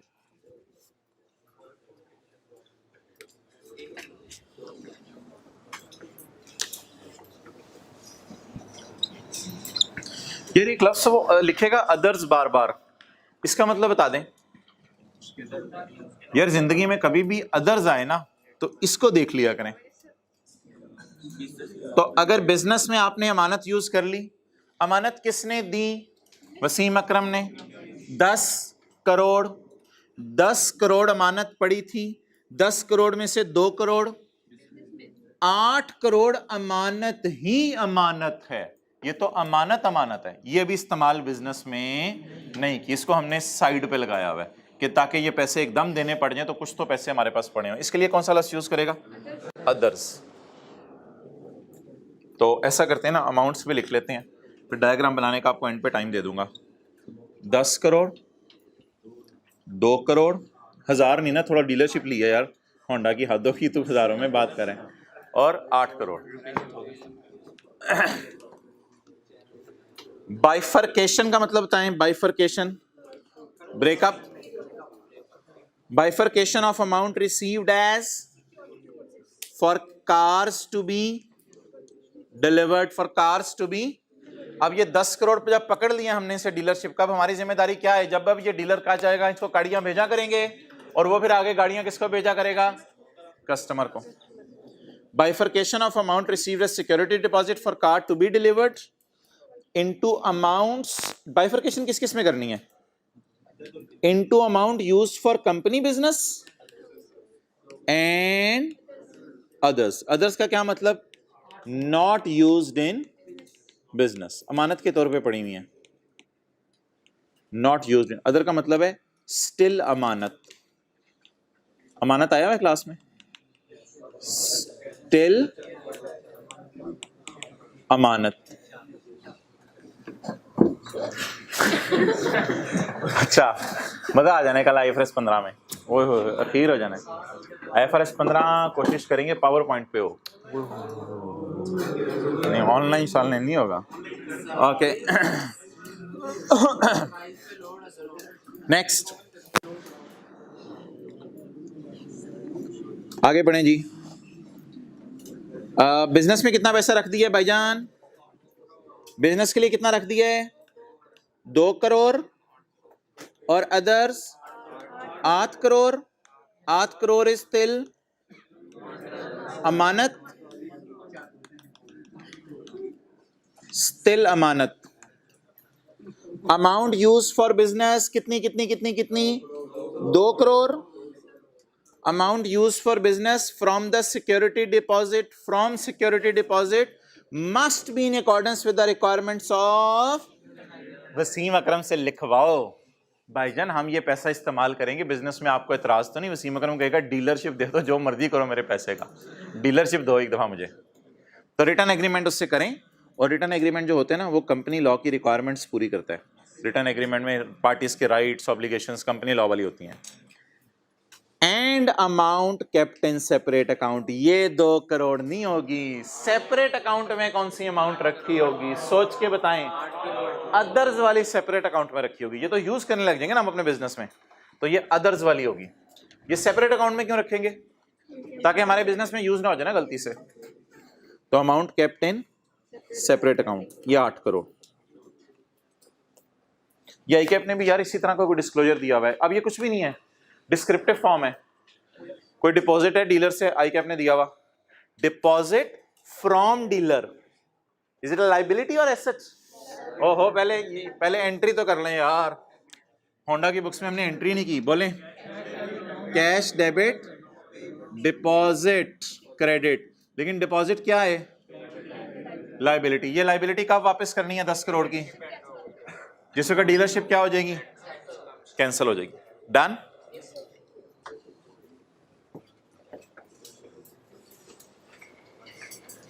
तो ये डिस्क्रिप्टिव फॉर्म में आईकैप ने कोई डिस्क्लोजर दिया, दीज रिप्रेजेंट सिक्योरिटी डिपॉजिट्स। भाईजान आपका भी पेपर है, फाइनल अकाउंट भी पेपर में है। These represent security deposit received from dealer which by virtue of agreement are interest free. अच्छा, इनको हमने डीलर का 10 करोड़ लिया हुआ है तो उसे इंटरेस्ट नहीं देना हमने इस पे, कहते मेरे पास ही पड़े रहेंगे ये पैसे। These are payable on cancellation of dealership contract with dealers and can not be used for purpose of the. ओ, ये पैसा हमने उससे एग्री कर लिया है, हमने बिजनेस में use. These have been kept in accordance with the requirements of section 217 of companies act. तो पता क्या चला, एक डिस्क्रिप्टिव डिस्क्लोजर आपने देना होगा, इसको आप बस हाईलाइट कर लें। ये सारा डिस्क्लोजर ही डिस्क्रिप्टिव है, और उसमें करना क्या होगा? जो सवाल में डाटा गिवन उसको एज इट इज आपने कॉपी पेस्ट कर देना होगा, छाप देना होगा। ये स्टैंडर्ड नहीं है मोहतरम, ये कंपनी लॉ में है। यार मैं आपसे वैसे प्रिंसिपली एग्री करता हूँ, ये डिस्क्लोजर याद नहीं हो सकते, लेकिन ना एमसीक्यूज में कभी कभी 1-2 नंबर का आ जाता है डिस्क्लोजर, तो वो फिर ज़रा थोड़ी सी टफ चीज़ हो जाती है। लेकिन अल्लाह का शुक्र है फाइनल अकाउंट के सवालों के एतबार से टेंशन की बात नहीं है। फाइनल अकाउंट के सवाल में तो जब आप डिस्क्लोजर पढ़ रहे होंगे ना, तो पढ़ते हुए आपको चीज़ें खुद ही लिंक होना शुरू हो जाएंगी। इस तरह का न्यूमेरिकल क्लास में किया हुआ है, तो ये 2-3 जब न्यूमेरिकल आप कर लेंगे तो चीज़ें खुद ही लिंक होना। और ना हुआ तो क्या होगा, आप डिस्क्रिप्टिव फॉर्म में लिखाएंगे टेबल वाली चीज़, कुछ ना कुछ तो ऑनर कर ही देगा वो आपको। ओके, अब आप तसल्ली से नोट करें सिक्योरिटी डिपॉजिट्स।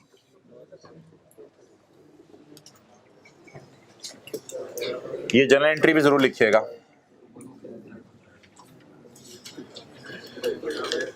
और ऊपर लिख लें वसीम अकरम ने 10 करोड़ होंडा को दिए डीलरशिप लेने के लिए। ऊपर हेडिंग लिख लें वसीम अकरम ने 10 करोड़ होंडा को दिए डीलरशिप लेने के लिए।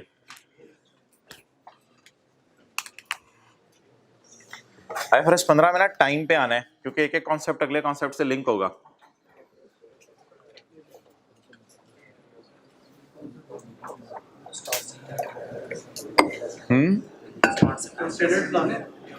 स्टैंडर्ड्स नहीं लाने, स्टैंडर्ड के पैराज में इधर बता दूंगा, आप घर जाके देख लिया करना, साथ साथ खोलने की जरूरत नहीं होगी। वैसे भी स्टैंडर्ड लेके आए तो ऐसे घर वालों पे रोप पड़ते हैं, पता नहीं क्या कर रहा है बच्चा। अंदर की बात उनको पता नहीं होती, घर में पड़े पड़े ही रोप।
जो हजरात लेट आए हैं, लेक्चर 103 पार्ट बी अपलोड होगा, जिसके अंदर जो है नहीं 103 पार्ट ए नहीं इंशाल्लाह अपलोड होगा, पार्ट बी अपलोड होगा। ये तो क्या भाई, स्केड्यूल्स में बताऊंगा, स्केड्यूल्स में बताऊंगा।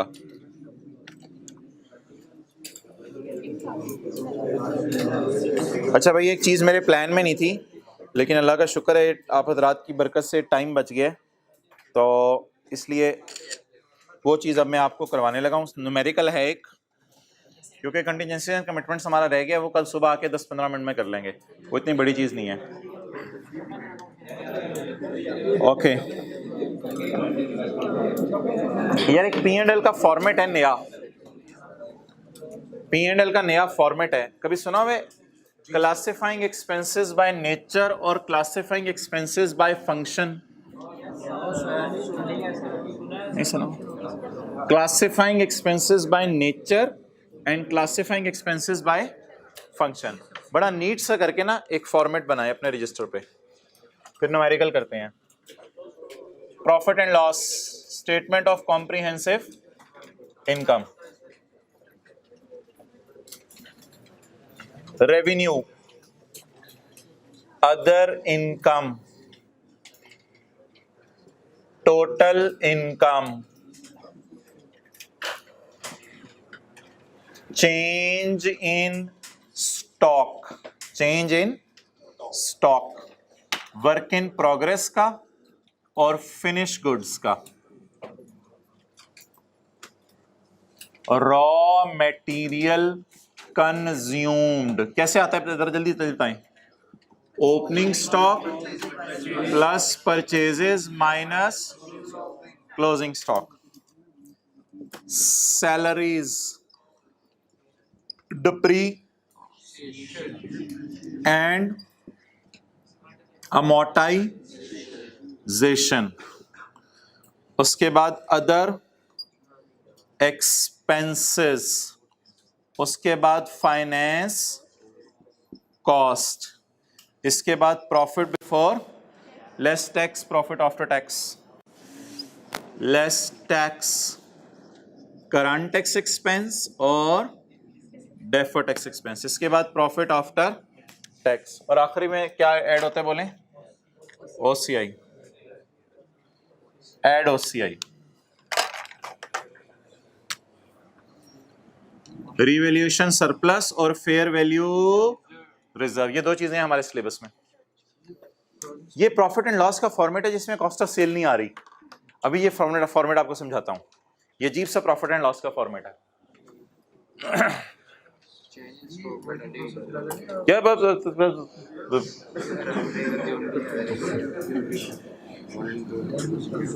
चेंज इन स्टॉक का लफ्ज आपने कहां पढ़ा हुआ है? चेंज इन स्टॉक कॉस्ट में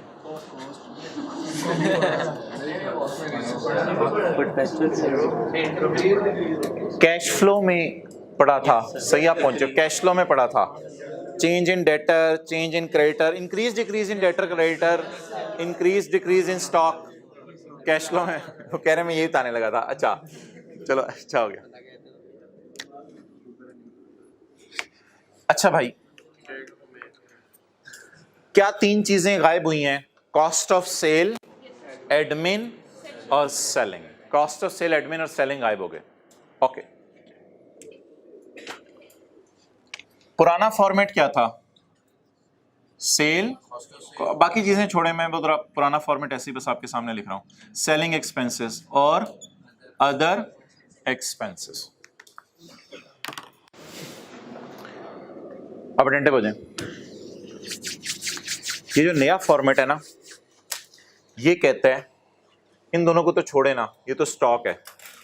नया फॉर्मेट कहता है मुझे बस सैलरी और डेप्रिसिएशन चाहिए, बस बाकी दुनिया जहान के खर्चे अदर एक्सपेंसेस में डाल दो। दुनिया जहान के खर्चे कहां डाल दो, मुझे सिर्फ क्या चाहिए? सैलरी और डेप्रिसिएशन। मुझे सैलरी और डेप्रिसिएशन चाहिए। अब मैं आपसे तरतीब से जरा लेके चीजें चलता हूं। कॉस्ट ऑफ सेल वाला फिक्स वाला सवाल याद है? Opening stock plus purchases minus closing stock और फिर वर्क इन प्रोग्रेस भी, फिनिश गुड्स भी, सारा इसमें गया था। तो उधर याद है कॉस्ट ऑफ सेल में जाता था सब कुछ। इधर कॉस्ट ऑफ सेल की जगह एक लफ्ज आया raw material used. Opening stock plus purchase minus closing stock. और चेंज इन स्टॉक का मतलब है वर्क इन प्रोग्रेस के ओपनिंग क्लोजिंग का डिफरेंस यहां लिखेंगे, अलग अलग नहीं लिखेंगे। और फिनिश गुड्स के ओपनिंग क्लोजिंग का डिफरेंस यहां लिखेंगे। अच्छा, कॉस्ट ऑफ सेल से आपने क्या चुरा लिया? Work in progress, finish good, raw material, वो लाके इधर डाल दिया। अच्छा, अब अगली बात आपने सुननी है। ऐसी आपसे जनरल बातें कर रहा हूं, अब इधर नहीं जाना आपने। डेप्रिसिएशन कहां जाती है? प्लांट की कॉस्ट ऑफ सेल में, हेड ऑफिस की एडमिन में, सेल्स ऑफिस की सेलिंग में। अच्छा, सैलरीज कहां जाती हैं? फैक्ट्री वालों की कॉस्ट ऑफ सेल में, हेड ऑफिस की एडमिन में और सेल्स ऑफिस वालों की सेलिंग में। नहीं, तकसीम होती है ना, इजाजत तोड़ते थे हम, सैलरीज को भी, डेप्रिसिएशन को भी तोड़ते थे, ग्रेचुटी एक्सपेंस को भी तोड़ा था। अच्छा, अदर एक्सपेंसेस में क्या जाते हैं? WWF, WPPF, donation, loss on sale of fixed asset, impairment loss, exchange loss, ये चीजें अदर एक्सपेंसेस में जाती हैं। और अगला सवाल मेरा बड़ी गौर से सुनिएगा, एडवर्टाइजमेंट कहां जाती है? सेलिंग में। ऑडिटर रिम्यूनरेशन एडमिन में जाता है। और मैंने कहा था प्रोविजन फॉर डाउटफुल डेट और बैड डेट एक्सपेंस, ये भी अगर आपने डालने हो तो असल में तो बैड डेट एक्सपेंस ही चीज होती है, ये किस में डाल दें? सेलिंग में। डन, इसकी क्लासिफिकेशन समझ आ गई? अच्छा यार, ये फॉर्मेट पता क्या कहते हैं? सारी डेप्रिसिएशन दुनिया जहान की इधर डाल दो। डेप्रिसिएशन में प्लांट की भी, हेड ऑफिस की बिल्डिंग की भी, सेल ऑफिस की बिल्डिंग की भी, सारी डेप्रिसिएशन उठा के इधर डाल दो। डन। अब डेप्रिसिएशन को तोड़ना पड़ेगा, तो इसमें तोड़ना नहीं पड़ेगा, इसमें डेप्रिसिएशन को तोड़ना नहीं पड़ेगा, सारी डेप्रिसिएशन इधर आ गई। सैलरीज कौन सी? ओ भाईजान, इनकी भी सैलरीज, इनकी भी सैलरीज और एडमिन वालों की भी सैलरीज, यानी सैलरीज, बस सैलरीज सारी इधर आ गई। अगले सवाल का जवाब आपने मुझे गौर से देना है, वो बड़ा इंपॉर्टेंट सवाल है। एडवर्टाइजमेंट कहां जाएगी? Advertisement, excellent. Advertisement will go to other expenses. Advertisement will go to, जगह नहीं बची ना। इस तरह सोचें, advertisement is a stock, is it raw material used, is it salary, is it depreciation? Others में ना 20-25 चीजें चली जाती हैं, सब कुछ ही अदर्स में जाने आप। अच्छा, ऑडिटर रिम्यूनरेशन किधर जाएगी बोलें? अदर, अब अदर में जाएगी, अदर एक्सपेंसेस में। एक बहुत बड़ी बात करने लगा हूं आपसे, आपने फैक्ट्री का रेंट दिया, फैक्ट्री का रेंट दिया, वो भी अदर एक्सपेंसेस में जाएगा। क्यों? फैक्ट्री का रेंट स्टॉक है, फैक्ट्री का रेंट रॉ मटेरियल है, तो फैक्ट्री का रेंट भी अदर एक्सपेंसेस में चला जाएगा। तो आज जाके सब कचरा कहां गिरेगा? Other expenses. सब कुछ आ जाके किधर गिर जाएगा? बोले अदर एक्सपेंसेस में। डन। अच्छा, स्टॉक पे अब बड़ी डिस्कशन है। स्टॉक ही समझाने में मुझे 15 मिनट लग जाने, असल में बाकी चीजें तो मसला ही नहीं। स्टॉक में ओपनिंग, क्लोजिंग और इसका प्रॉफिट पे क्या इंपैक्ट होता है, ये हमारी सिर्फ डिस्कशन है इन दो आइटम्स के ऊपर। ये भी आसान है, ये भी मसला नहीं। स्टॉक में जो ये वाली लाइन है ना, ये सिर्फ समझानी पड़ती है, तो इस पे सिर्फ 10 मिनट मुझे लगाने पड़ेंगे। बाकी क्लासिफिकेशन समझ आ गई? तो लेट्स स्टार्ट। मेरे ख्याल से ना फिक्स वाला सवाल ही खोल लेंगे, वो जो हमने किया हुआ है, तो उसी को उठा के यहाँ डाल देंगे, ताकि वो दोनों तरीके से हो जाएगा ना। स्टॉक की डिस्कशन यार नहीं, खुद नहीं हो सकता खुद। अच्छा, मुझे पहले ये बताएं कि क्लोजिंग स्टॉक बढ़ाने से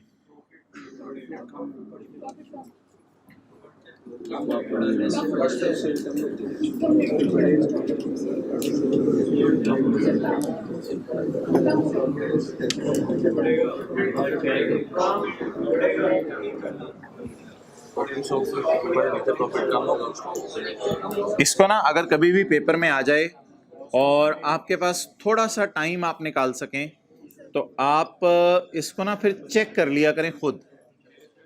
अच्छा, ये मैं नहीं पूछ रहा कॉस्ट ऑफ सेल पे क्या इंपैक्ट होगा, मैं पूछ रहा हूं स्टॉक का प्रॉफिट पे क्या इंपैक्ट होगा।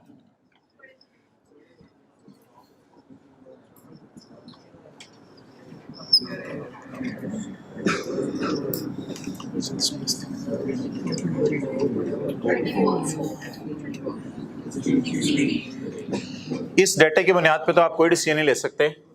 मुझे कोई क्या आप कॉस्ट में कहते हैं, कोई फैक्टर चेंज करो, वेरिएबल चेंज करो, क्या कहते हैं, कोई एक फैक्टर चेंज करें। मिसाल के तौर पे ओपनिंग स्टॉक में चेंज करता हूं, चेंज करके जरा मैं इंपैक्ट देखता हूं। क्या करूं ओपनिंग स्टॉक को, जो मैंने आपसे सवाल पूछा, क्या करूं, इसे बढ़ाऊं, 8 कर लें, इसे 8 कर लें इसे, तो ये तो 50 ही रहेगा, ये 30 ही रहेगा, ये 3 रहेगा। मैं इंपैक्ट मुझे प्रॉफिट पे बताने आपने। 38 minus 3, 50 minus 35, hence proved E is equal to MC square.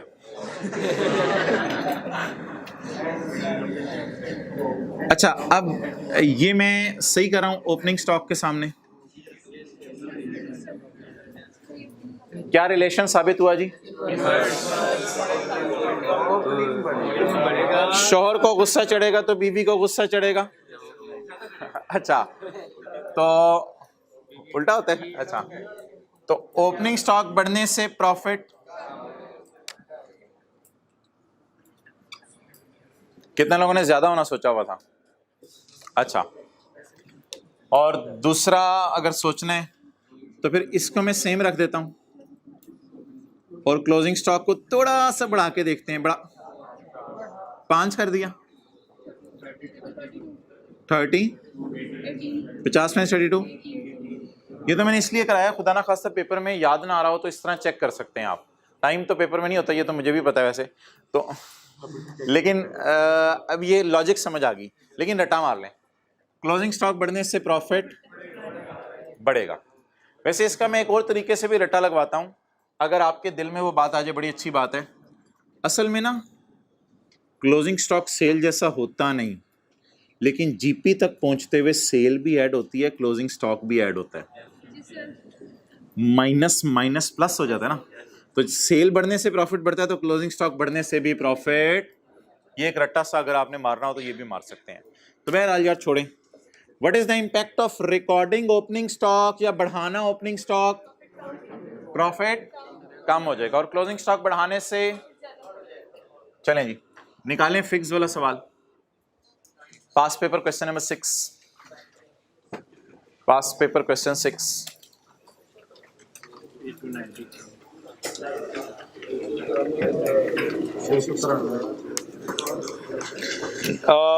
Lecture note से नहीं निकालना, आपने किताब से निकालना है, पेज 293। अच्छा, इस सवाल का ना एक जगह पे मैंने छुपा के सॉल्यूशन भी दिया हुआ है, लेकिन आपको वो जगह देखने की जरूरत नहीं है, जहां पे इसका छुपा के जो है वो सॉल्यूशन दिया हुआ है। डन जी सर। इसको रख लो इधर, कोई चीज देखेंगे। अच्छा इसकी जगह नहीं, अभी मैं बताऊंगा। पढ़ना शुरू करें जी। सवाल किधर है यार? 293। कितनी देर लगनी चाहिए यार? 293।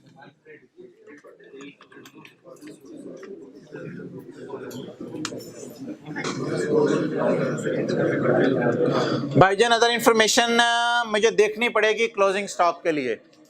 क्लोजिंग स्टॉक के लिए अदर इंफॉर्मेशन देखनी पड़ेगी। अच्छा बाकी फिगर्स ऐसे ऐसे डालें। सेल बताएं जी। 5-6 नोट नहीं करना। 5-6 5-8 1078 1078। अच्छा मैं उधर ही रहता हूं, ठीक है। स्क्रैप सेल 16-12-2 तीनों अदर इनकम में जाएंगे। 16 टोटल्स नहीं करने।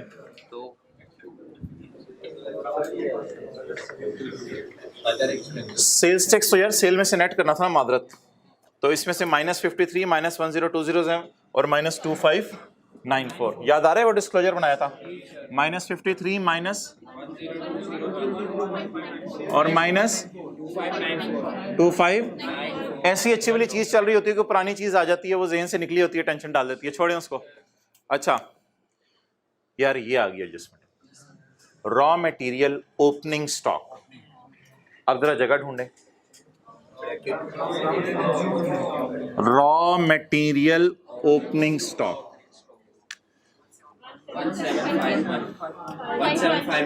5-1।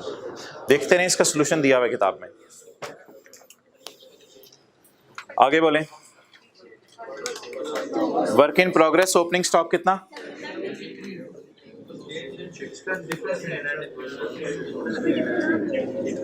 ये वर्किंग करनी पड़ेगी, ये वर्किंग करनी पड़ेगी।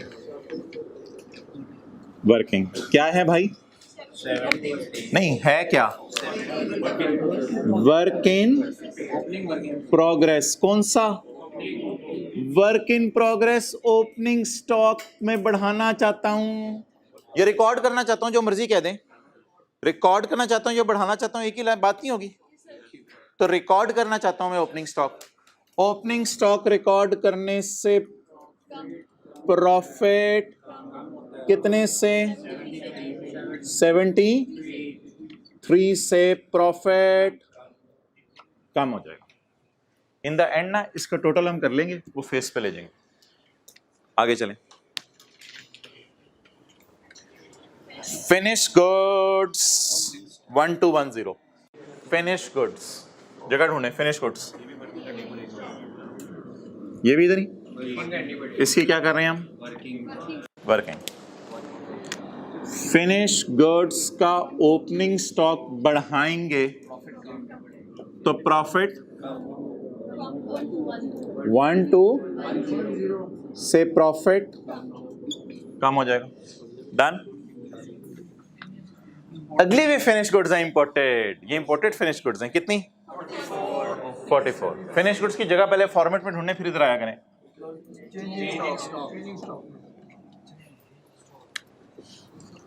फिनिश गुड्स ये थी कौन सी? मैन्युफैक्चर्ड, और ये इंपोर्टेड। इसका ओपनिंग स्टॉक बढ़ेगा तो बढ़ने से 44 से profit. Done. Purchases raw material जगह ढूंढे। प्लीज प्लीज मैंने सारा फॉर्मेट लिखा हुआ है, हिम्मत करके जगह ढूंढे। ये घर में जाके सॉल्व नहीं करना आप सवाल, बस इधर ही हो। Purchase raw material 222603। यार इस पे बच्चे बड़ा फटा करते हैं। Purchases imported goods 658। नहीं यार भाई कह रहे हैं प्रॉफिट कम होगा बढ़ेगा, शायद बात इनकी ठीक हो। लेकिन ना ओपनिंग क्लोजिंग स्टॉक का डिफरेंस डालना है, परचेजेस को नहीं डालना वर्किंग में। परचेजेस कितनी है? 658। प्लीज इधर तो नहीं डालना भाईजान, इधर इसलिए नहीं डालना कि ये मैंने स्टॉक का ओपनिंग क्लोजिंग का डिफरेंस लेना है यहाँ पे। बताएं जी आप परचेज, इधर तो रॉ मटेरियल की परचेज आनी है भाई, इधर रॉ मटेरियल है। दुनिया में तो यही चल रहा है आजकल इस फॉर्मेट में। आज आके फिर जोर कहाँ निकल रहा है? सिर्फ ये एक वाहिद लाइन आइटम है जो स्टूडेंट्स को परेशान करता है बस, बाकी लाइन आइटम्स परेशान नहीं करते। बताएं आप लॉजिक बताएं, परचेजेस इंपोर्टेड गुड्स जहां क्यों नहीं डाल सकता? फॉर्मेट की हेडिंग क्या है? Raw material. यहां क्यों नहीं डाल सकता? तो आज आके जोर कहां निकला करेगा हमारा? अदर एक्सपेंसेस में। और भी कहीं बात करते थे हम ऐसी क्लास में, आज आके जोर कहां निकलेगा? किस टॉपिक में?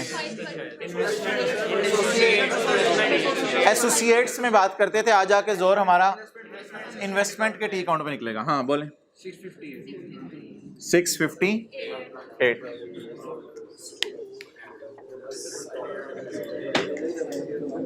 मोहतरम मुकम्मल हुआ। अब मैं पोस्टिंग भी नहीं कर रहा, मेरे दिल में आ रहा है आपको बस कॉन्टिजेंसीज एंड कमिटमेंट्स का नोट जो है ना आसान वाला, वो भी आज करा दूं ताकि बात आज खत्म हो जाए। ठीक है ना, जो चीजें करनी है वो तो करनी है ना। अब एक एक फिगर को पोस्ट करें या आप बताता रहूं? जी स्टोर्स एंड स्पेयर्स बताएं कहाँ जानी है? बातें ना करो ना यार, अब स्टोर्स एंड स्पेयर्स। अच्छा अब कैमरा ना उधर लेके जाओ। अगला क्या है? Salaries and wages. भाई अगला सफा कह रहे सैलरीज एंड वेजेस को तोड़ो, लेकिन हमारे नया फॉर्मेट है ना आज, नए फॉर्मेट में सैलरीज तोड़ने की जरूरत नहीं है, तो सैलरीज सारी इधर आ जाएंगी। डन। आगे क्या है? ये तो मेरे ख्याल से एक लंबी लिस्ट इकट्ठी उठानी पड़ेगी, देख लेते हैं पहले। Utilities, other expenses 734। डेप्रिसिएशन तो अलग उठा लेंगे ना, डेप्रिसिएशन और सैलरीज ही तो मेन चीज है जो इस फॉर्मेट में चाहिए। Stationery, repair, advertisement, outward freight, legal, auditor, donation, WWF, WPPF, loss. Brake लगा दीजिए, फाइनेंशियल चार्जेस नहीं, फाइनेंशियल चार्जेस नहीं, ये सारे किधर चले जाएंगे? अदर एक्सपेंसेस में। तरतीब से चलो ना यार, ये फाइनेंशियल चार्जेस तो आने इस फॉर्मेट में, फाइनेंस कॉस्ट तो आने।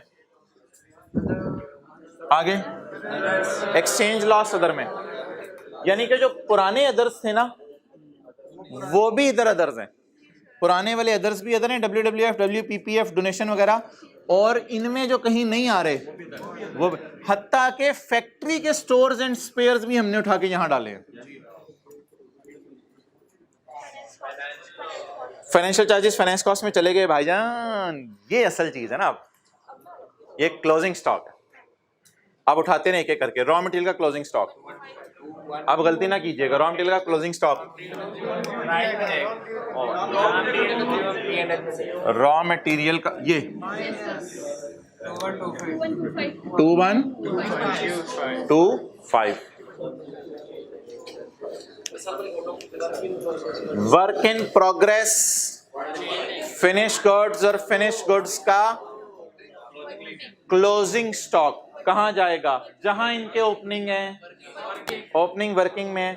क्लोजिंग स्टॉक बढ़ाना या रिकॉर्ड करना एक ही फिक्रा नहीं है? एक ही फिक्र है ना, क्लोजिंग स्टॉक बढ़ाना या क्लोजिंग रिकॉर्ड करना एक ही फिक्र है। तो closing stock work in progress का भाईजान, लेकिन प्रॉफिट बढ़ेगा इससे। ये एरो नीचे आ रहे थे, इस एरो ने कहा तेरी खैर। अच्छा आगे क्लोजिंग स्टॉक, भाई को बहुत ज्यादा समझ आ गई है मेरे बोलने से। अच्छा बोलो 1153 से प्रॉफिट। आगे चलें, क्लोजिंग स्टॉक फिनिश गुड्स। भाईजान मैंने सिर्फ ये कहा है परचेजेस इंपोर्टेड इधर डालें, बाकी ओपनिंग क्लोजिंग स्टॉक तो इधर ही आने हैं।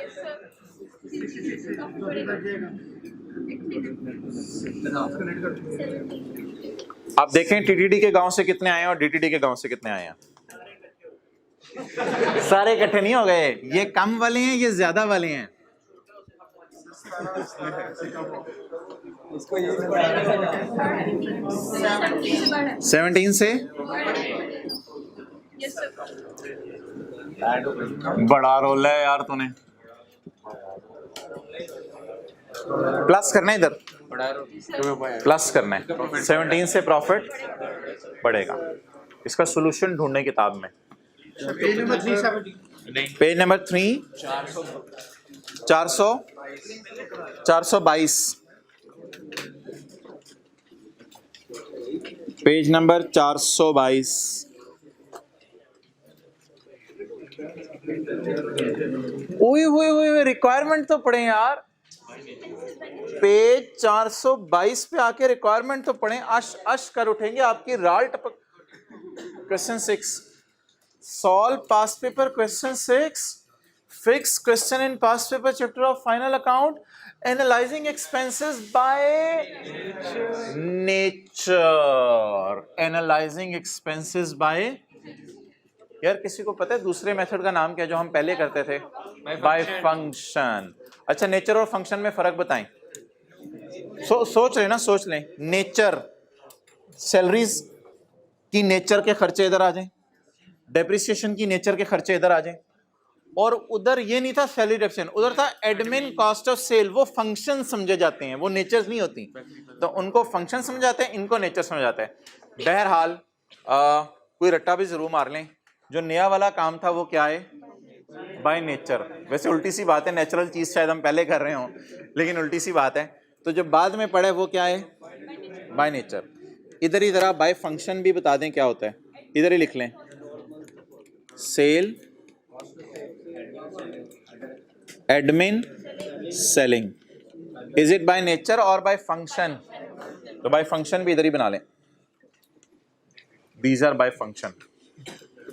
और जो नया तरीका बनाया वो बाय नेचर।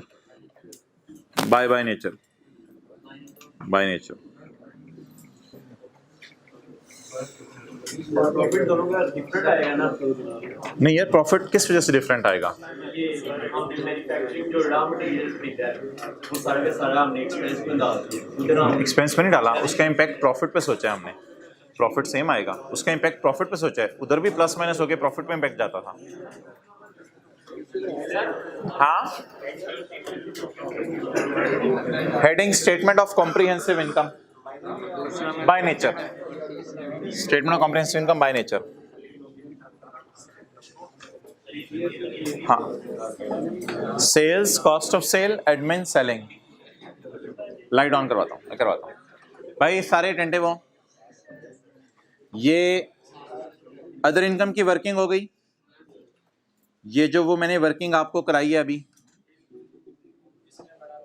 17 रुपए, 17 रुपए। तो इधर ही सही कर लो ना यार। ओपनिंग स्टॉक बढ़ने से प्रॉफिट विल डिक्रीज। इस तरह लिख लो ताकि आपको नोट ना करना पड़े। बोले ओपनिंग स्टॉक बढ़ने से प्रॉफिट कम होगा, तो -73 मैंने लिख दिया। और इसी तरह आगे चलते रहो, एरो लगाते रहो। वो एरो ही क्या जो लगाए ना जाए। लेकिन भाईजान ये क्लोजिंग है।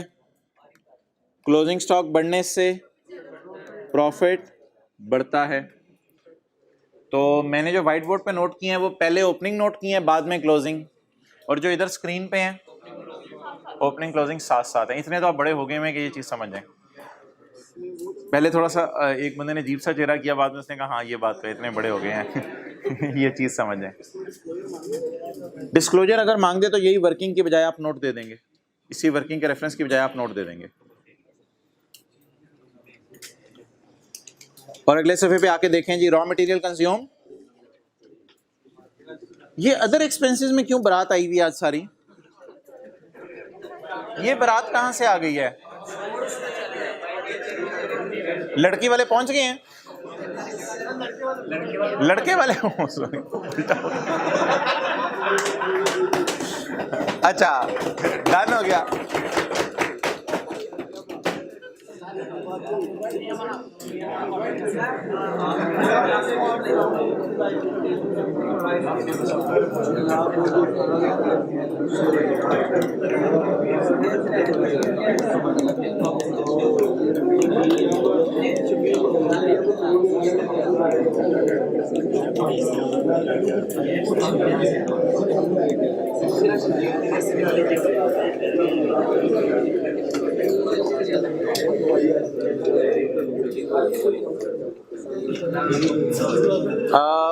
ये दो लफ्ज़ हैं कॉन्टिंजेंसीज एंड कमिटमेंट्स।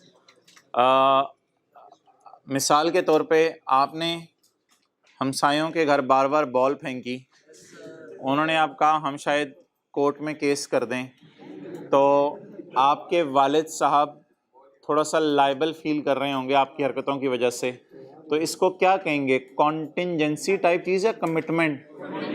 कॉन्टिंजेंसी।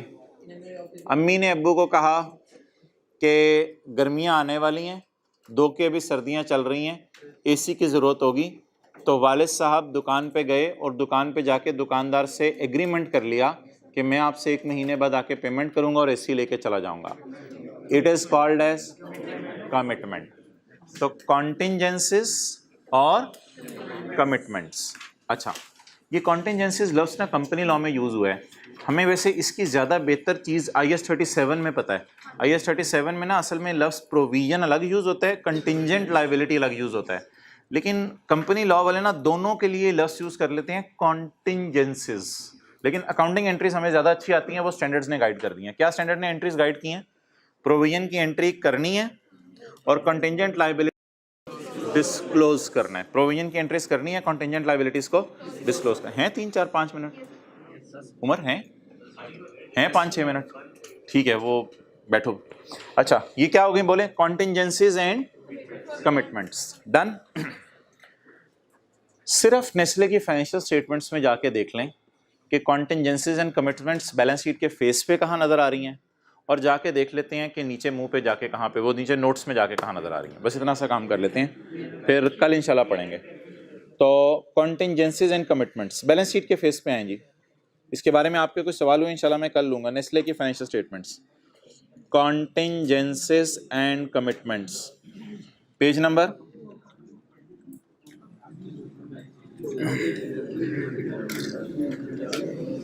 बैलेंस शीट का पेज नंबर बताएं।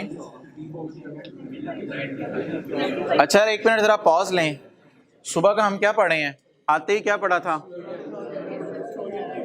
डायरेक्टर्स और सब्सिडरीज को शॉर्ट टर्म वाला लोन दिया था, लॉन्ग टर्म वाला, मेरे को लॉन्ग टर्म वाला लोन दिया था।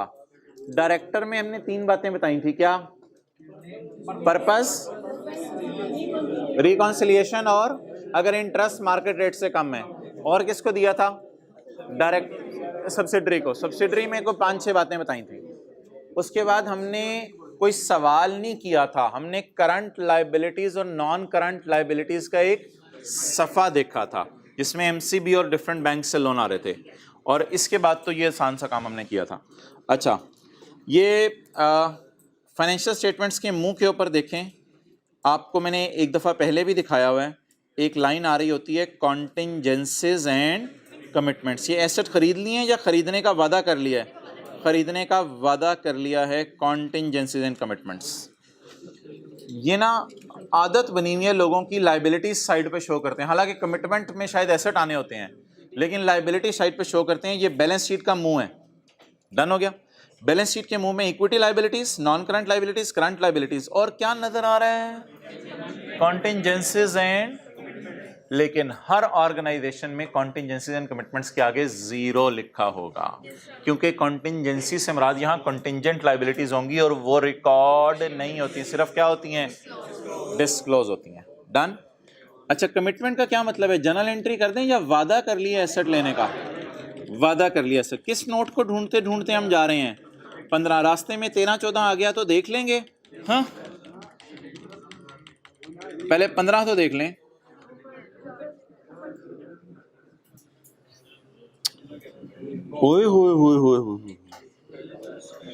By way of decision of honourable, honourable है ना supreme court, by way of decision of honourable, पता नहीं कोई केस इनका होगा, कोई बोतलों के ऊपर केस चल रहा है, जो भी चल रहा है हमारी बिला से, ठीक है। तो जैसे IS 37 में केसेस होते थे, इसके ऊपर हेडिंग क्या ब्रॉड में दी हुई है, कॉन्टिंजेंसीज एंड, यार ये क्या एक और लाइन डाल दी, गारंटीज कमिटमेंट्स, ये क्या नई लाइन डाल दी, गारंटीज। ये गारंटीज असल में लाइबिलिटीज नहीं होती हमारी, जब तक कि जिसकी हमने गारंटी ना दी हो, वो गारंटी दी हो, वो डिफॉल्ट ना कर दे। तो मिसाल के तौर पे मैं कहता हूं इस भाई के बारे में कि यार तू फलां से लोन ले ले, मैं तेरी गारंटी देता हूं, तो मैं लाइबिलिटी बुक करूं या लाइबिलिटी तब फील करूं जब वो डिफॉल्ट करे। तो गारंटीज, एक लफ्ज आज बोलने लगा हूं जिंदगी में पहली दफा, guarantees on balance sheet item है या ऑफ बैलेंस शीट आइटम है? बहुत बड़ी बात कर दी। Guarantees on balance sheet item है या ऑफ बैलेंस शीट आइटम है? ऑन बैलेंस शीट आइटम का मतलब होता है ये बैलेंस शीट है, ये इसका मुंह है। गारंटी ऑन बैलेंस शीट आती है या बैलेंस शीट से नीचे आती है? ऑफ बैलेंस शीट आइटम है। ये नोट्स हैं और ये तो गारंटीज और कंटिंजेंसीज और कमिटमेंट्स ऑन बैलेंस शीट है या ऑफ बैलेंस शीट है? हमने गारंटीज दी हुई है किसी की, और कमिटमेंट्स किसकी की हुई है हमने। कमिटमेंट्स में आगे डिटेल आप छोड़ दें, ये चीज समझ नहीं आएगी, एक लाइन शायद समझ आ जाए आपको। Commitment in respect of capital expenditure, इसका मतलब बताएं, commitment in respect of capital expenditure. 80-90% organisations इसको नरेटिव फॉर्म में लिख रही हैं। ये वाहिद नेस्ले वाले अजीब हैं कि इन्होंने इसको नरेटिव फॉर्म की बजाय टेब्युलर फॉर्म में लिख दिया कि 2019 में क्या वादा किया था कि इंशाल्लाह 289 मिलियन के प्लांट्स वगैरह खरीद लेंगे। हो सकता है बाहर से कोई मंगवा रहे हो, खरीदने का वादा कर लिया हो। और 18 में कितना वादा किया था? 205 का। अब आगे तो छोड़ें, इजारा वगैरह ये तो चीज़ें हमारे स्कोप में नहीं है, ये CA फाइनल की चीज़ें हैं। तो मैं ऐसा करता हूँ कि मैंने ये येलो में हाईलाइट कर रहा हूँ, इसकी बेशक आप इतने से की तस्वीर खींच लें, पहले विजुअलाइज करें। अगर कोई कोर्ट केस की कहानी से लिखी होगी वो कंटिंजेंसी में आ जाएगी। अगर कोई गारंटीज दी होंगी तो बैलेंस शीट के मुंह पे आएंगी या जर्नल एंट्री नहीं होगी, बल्कि आ जाएगा गारंटी इसको दी। अगर ये नहीं लिखना तो सिर्फ लिख दें गारंटीज का बैलेंस इतना है। और कमिटमेंट्स क्या है? वादे। किस चीज के वादे? Commitment in respect of capital expenditure, commitment in respect of capital expenditure. और वो लेटर ऑफ क्रेडिट होते हैं बाहर के मुल्क से जो आप प्लांट मंगवा रहे होते हैं, तो उसमें आपने बाहर के मुल्क से मंगवाने जो प्लांट्स हैं उनका वादा वगैरह है। तो इसको भी बेशक हाईलाइट कर लें, खुदा ना खास्ता ये लफ्ज़ ना आ जाए। तो ये सिर्फ इस तरह आपने एक डिस्क्लोजर सा बना देना है, तस्वीर खींच लें। या मेरे ख्याल से आपके पास नेस्ले की फाइनेंशियल स्टेटमेंट हैं घर में, तो लेटर ऑफ क्रेडिट वगैरह और ये इजारा वगैरह इसकी हमें टेंशन नहीं लेनी। ये कौन सा नोट है जी? कॉन्टिंजेंसीज एंड कमिटमेंट्स।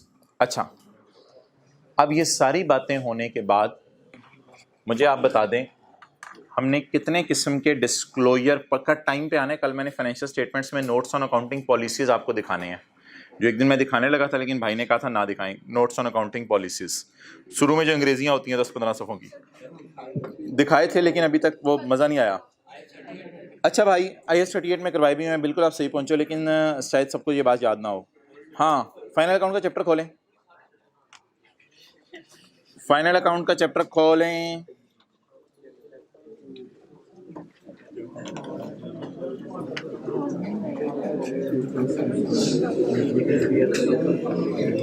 पेज नंबर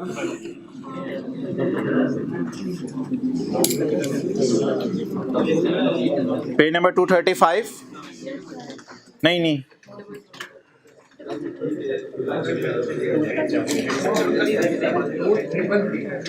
228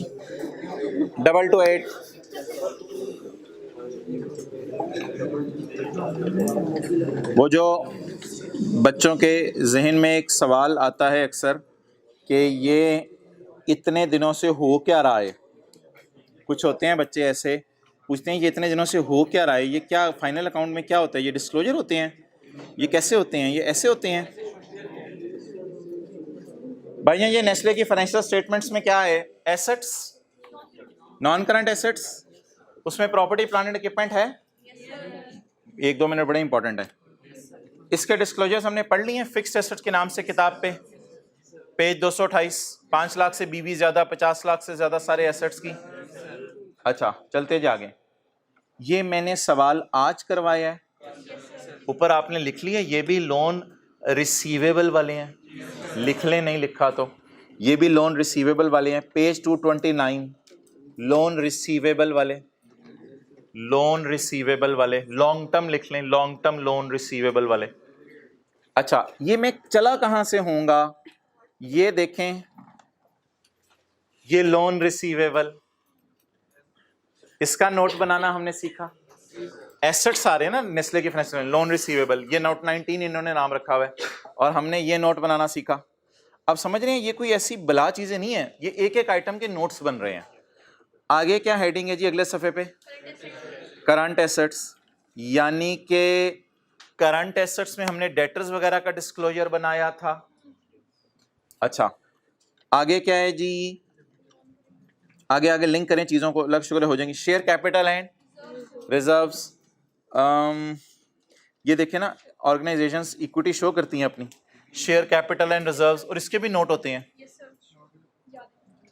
अच्छा नेक्स्ट, इसके बाद बोलें non current liabilities and current liabilities, non current liabilities, और मैंने ये वाली इसलिए शो नहीं की थी, इसमें कुछ चीजें कम थी। Non current liabilities and current liabilities, और भाईजान आखिरी डिस्क्लोजर कॉन्टिंजेंसीज एंड, और ये 2-4 लाइनें हैं, ये मैं कल पढ़ा दूंगा। कॉन्टिंजेंसीज एंड, ये देखें जी किधर हैं, ये कॉन्टिंजेंसीज एंड। अब जरा कोई जहन में पिक्चर बन गई, ज़बानी बताएं किस किस के डिस्क्लोजर हैं। फिक्स्ड एसेट के, लॉन्ग टर्म लोन रिसीवेबल के, फिर करंट एसेट के, फिर शेयर कैपिटल के, फिर नॉन करंट लायबिलिटीज के, और फिर करंट लायबिलिटीज की। उमर ले आए, खैर रिकॉर्डिंग चलने दें। उमर भाई कहाँ आर्टिकल्स करें आप, KPMG में, इनसे जरा पेपर चेक करवाए थे मैंने। आप गलतियां बता दो बच्चों को, गलतियां बता दो टर्म टेस्ट में जो की हैं। अस्सलाम वालेकुम।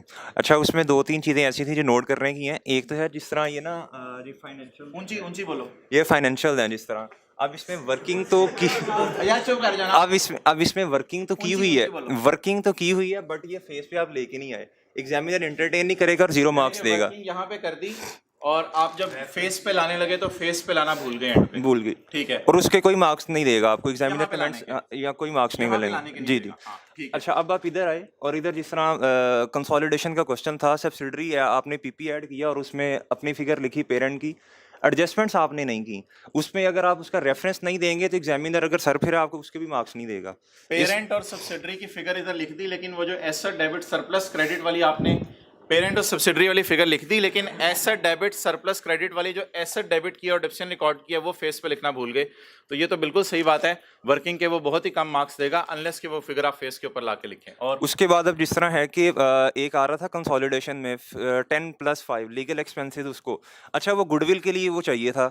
अब जिसने वो नहीं किया, कॉस्ट होती है, एक्विजिशन कॉस्ट जो है, अब जिसने नहीं किया उधर ही आपने स्टक कर दिया उस क्वेश्चन को, हालांकि उसका 0.5 मार्क्स था, आगे जाना चाहिए था। लीगल एक्सपेंसेस आपने पोस्ट नहीं किए, जिसकी वजह से शायद गुडविल नहीं निकाली, गुडविल नहीं निकाली, वो NCI की वर्किंग नहीं की, और NCI की वर्किंग नहीं की तो जो आगे इजी मार्क्स मिलने थे वो लूज कर दिए। ये तो मुझे पेपर दिखाना ये किसका है, इस पे तो बहुत क्लास होनी चाहिए। आगे चलो।